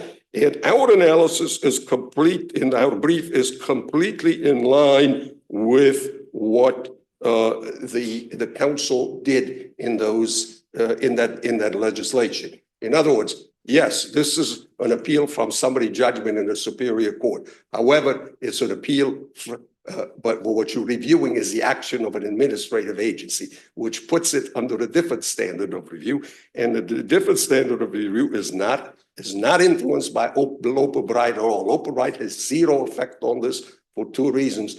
It only dealt with the federal court system, didn't say a single word about its application to state court systems. And it's not a constitutional decision. It's basically an APA, federal APA-based decision, nothing constitutional, so it doesn't bind the highest court of this state or of any other jurisdiction. So the default position is that the DC Court of Appeals has, starting from the late 70s, in the very first decade of this court's existence under the Court Reorganization Act, it's had its own body of law long before Chevron. It's still good law. It's cases like Nova University, the Tots case. There is a 1330 Capitol building case. And those cases stand for the proposition that there is the standard of review when you sit and you review an agency's interpretation of one of its governing or organic statutes is that the agency's interpretation is given deference unless it is unreasonable or wrong, plainly wrong in the sense that it contravenes either the statute or the legislative purpose. There is nothing in the statute that forbids us, okay, from using, based upon our expertise and our administrative discretion, as just one predictive criteria, multimetering. There's nothing that is prohibited. So to the extent that you need any ambiguity or lack of clarity to trigger what I call the DC Court of Appeals non-Chevron decisions. Yeah, there is some lack of clarity here because the issue of whether you can take or not take metering into account is not specifically dealt for in the statute. So therefore, it would trigger the deference. But the deference is the one that we argue for in our brief, and our position in the brief is fully supported and is fully consistent and congruent with what the council has done recently in the emergency legislation that amended to 510. So because there has been no demonstration here that there is a contravention of the statute or that the legislative purpose is not being served, which we've demonstrated more than sufficiently that in fact it is being served. If you or honors view this to be a close case in your collective minds, then I would very respectfully ask that you give this the deference that it deserves under your line of pre-Chevron cases undisturbed by Loper Bright, and also the clarifying legislation that the council has passed and that is still in effect. So for that reason, I would ask you to affirm the decision in its entirety. Thank you, Mr. Hirsch. Mr. Fellner, we'll give you a couple of minutes.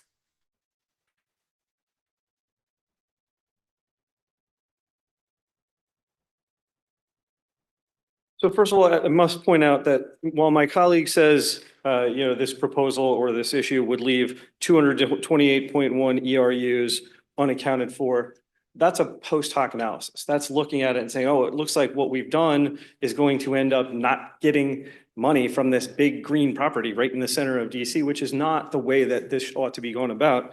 You could say the same thing, each property that's coded as residential is capped at 11,000 square feet. So if you've got 221 properties, each of which have 18,000 square feet of impervious area within DC, you're losing that same amount of money. under the CRY Act. There's no difference in terms of that. That's a post hoc analysis and doesn't really look at the methodology at all. It's simply saying, oh, wow, what we've ended up with is classifying something and we let a bunch slip by. But that could be seen in a bunch of different analyses of the billing methodology. In terms of stating, that it just became a challenge or this just became a challenge to the statute, I must respectfully disagree with that with my colleague because from the outset, from our complaint, this has been couched as a challenge to the statute.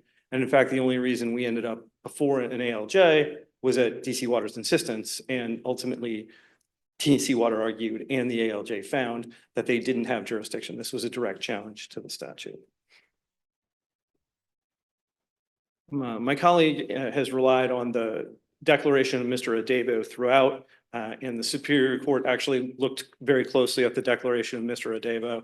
And what we point out in our footnote is basically that while Mr. Adebo says that this aligns with industry standards, he's talking about the higher level issues that we've already agreed we don't have any contention with in terms of how to create the CRYAC or how to create the ERUs, but it doesn't talk about using metering as a billing standard. And in fact, the two most comparable jurisdictions, Philadelphia and Arlington, Virginia, have a separate category for condominiums that doesn't rely on billing, metering status or anything else like that. So I just have, I took one strand of your opponent's argument to be the following. I'm just curious in your reaction to it. It was, I think, paraphrasing a lot. So this was what I took away from it. It's in the nature partly of what a sensible remedy would be and also what your client's legitimate grounds for complaint are. And the idea is the statute says to DC Water, in setting the CRYAC charge, take account of impervious area. With respect to your client, what they did was actually measure the impervious area and assess a rate based on the actual impervious area. Step one, it's hard to see how you're complaining about that. How could they better take it into account? Then their second point, I think, or the question I would then ask is, let's assume that you were right, and I'll give you again a color-based hypothetical, but imagine that the reg was, we're going to measure the impervious area and we'll figure it out and we'll have a charge based on that. But if the structure is red, we'll give people a 5% discount. And if your client did not have a red structure and so got the full rate and said, this is absurd, like, why is there a break for people that makes no sense? I mean, that's not an unreasonable concern to raise. And I guess if it's a fixed amount of money, you could think that maybe they charge me less if they charge everybody the same. I don't know. But it's also a remedy question, because let's say you were right that in this hypothetical, the person in essentially your client's shoes was correct that made no sense.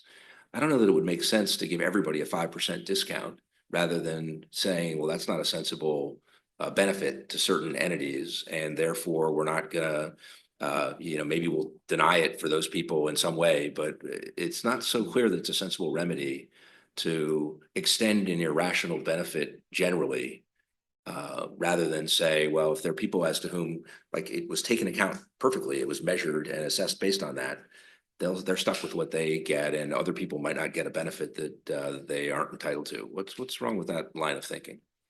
the question, I guess, is they did pretty good or very well, maybe even if they were to argue it, and they've captured most of the properties within DC accurately. And my client happens to be an outlier. And so they should pay what results from the outlier. DC Water shouldn't be held to account or brought back or made to revisit their regulation just because maybe the exception proves the rule. Is that maybe what we're saying? Is that the argument? Or is that the question I'm being I wouldn't posed? care. I wouldn't have used that phrase to characterize it. So Okay. I really think it's more the abstract question is, if somebody comes in and says there's a regulatory classification that is irrational, and it's irrational in the way that some people get a benefit from it that the person who's complaining doesn't. It's just not obvious that the way you would fix that would be to extend the irrational benefit to the complaining person, rather than instead denying the irrational benefit to people who aren't entitled to it. That's a recurring topic that arises. It's called extension or invalidation with respect to irrational or other illegal classification. It's a kind of a recurring remedial question. It just seems like it's not obvious that the answer would be, if your client is right, that giving a benefit to people because they are metered differently than we would be is not a sensible way of bestowing a benefit. Even if your client is right on that, it's just not clear that the remedy would be to extend that irrational benefit to your client rather than addressing it some different way. Absolutely, Your Honor. And I think that goes back to our colloquy from before. And I think maybe, especially as you were discussing with my colleague, I don't know if this is a potential remedy, but in a hypothetical world, a line item strike saying just that one line of the regulation is inapplicable to FRIAC billing change, I guess that still goes back and awards my client the benefit that you're asking about. So it is a question of remedies, and we have struggled with this in terms of what are we asking your honors to do? And at the end of the day, it's just make sure that we're not being thrust out. And your honor asked, I think, the right question, which is B and C are treated exactly the same in terms of how they are billed. So condominiums like my client and that are master metered or multi-metered, and non-residential properties altogether. So business owners and other things like that are being treated in a different fashion than the residential ones. Whereas Capital Park 4 argues, Mr. Veal testifies, the record demonstrates that Capital Park 4 acts as a group of 243 single-family homes. It should be viewed that way. It should be placed that way and billed that way. And the testimony at the outset and the talk about how stormwater runoff and metering status are not related, and the second testimony and the statement about how some customers who don't get a bill from DC Water at all are now going to start getting a bill based on the IAC, demonstrate that there is some fitting to do with the model, right? As this comes on board. And we don't contend that DC Water didn't, my colleague is exactly correct.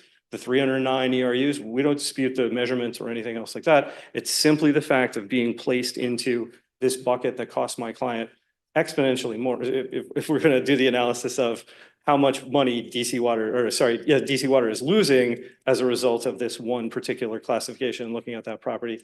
The flip side is my client pays exponentially more than they would if they were single metered, exponentially more. And that's really what they're looking at and saying, even though we act like a duck, walk like a duck, talk like a duck in terms of single family properties, we have these separate entry townhouses, the roofs and everything else that we deal with. We're being charged exponentially more simply because of the way we receive our potable water and are metered on our wastewater. And those things have nothing to do with the stormwater runoff and the IAC and what it's supposed to talk about. Thank you very much, Your Honors.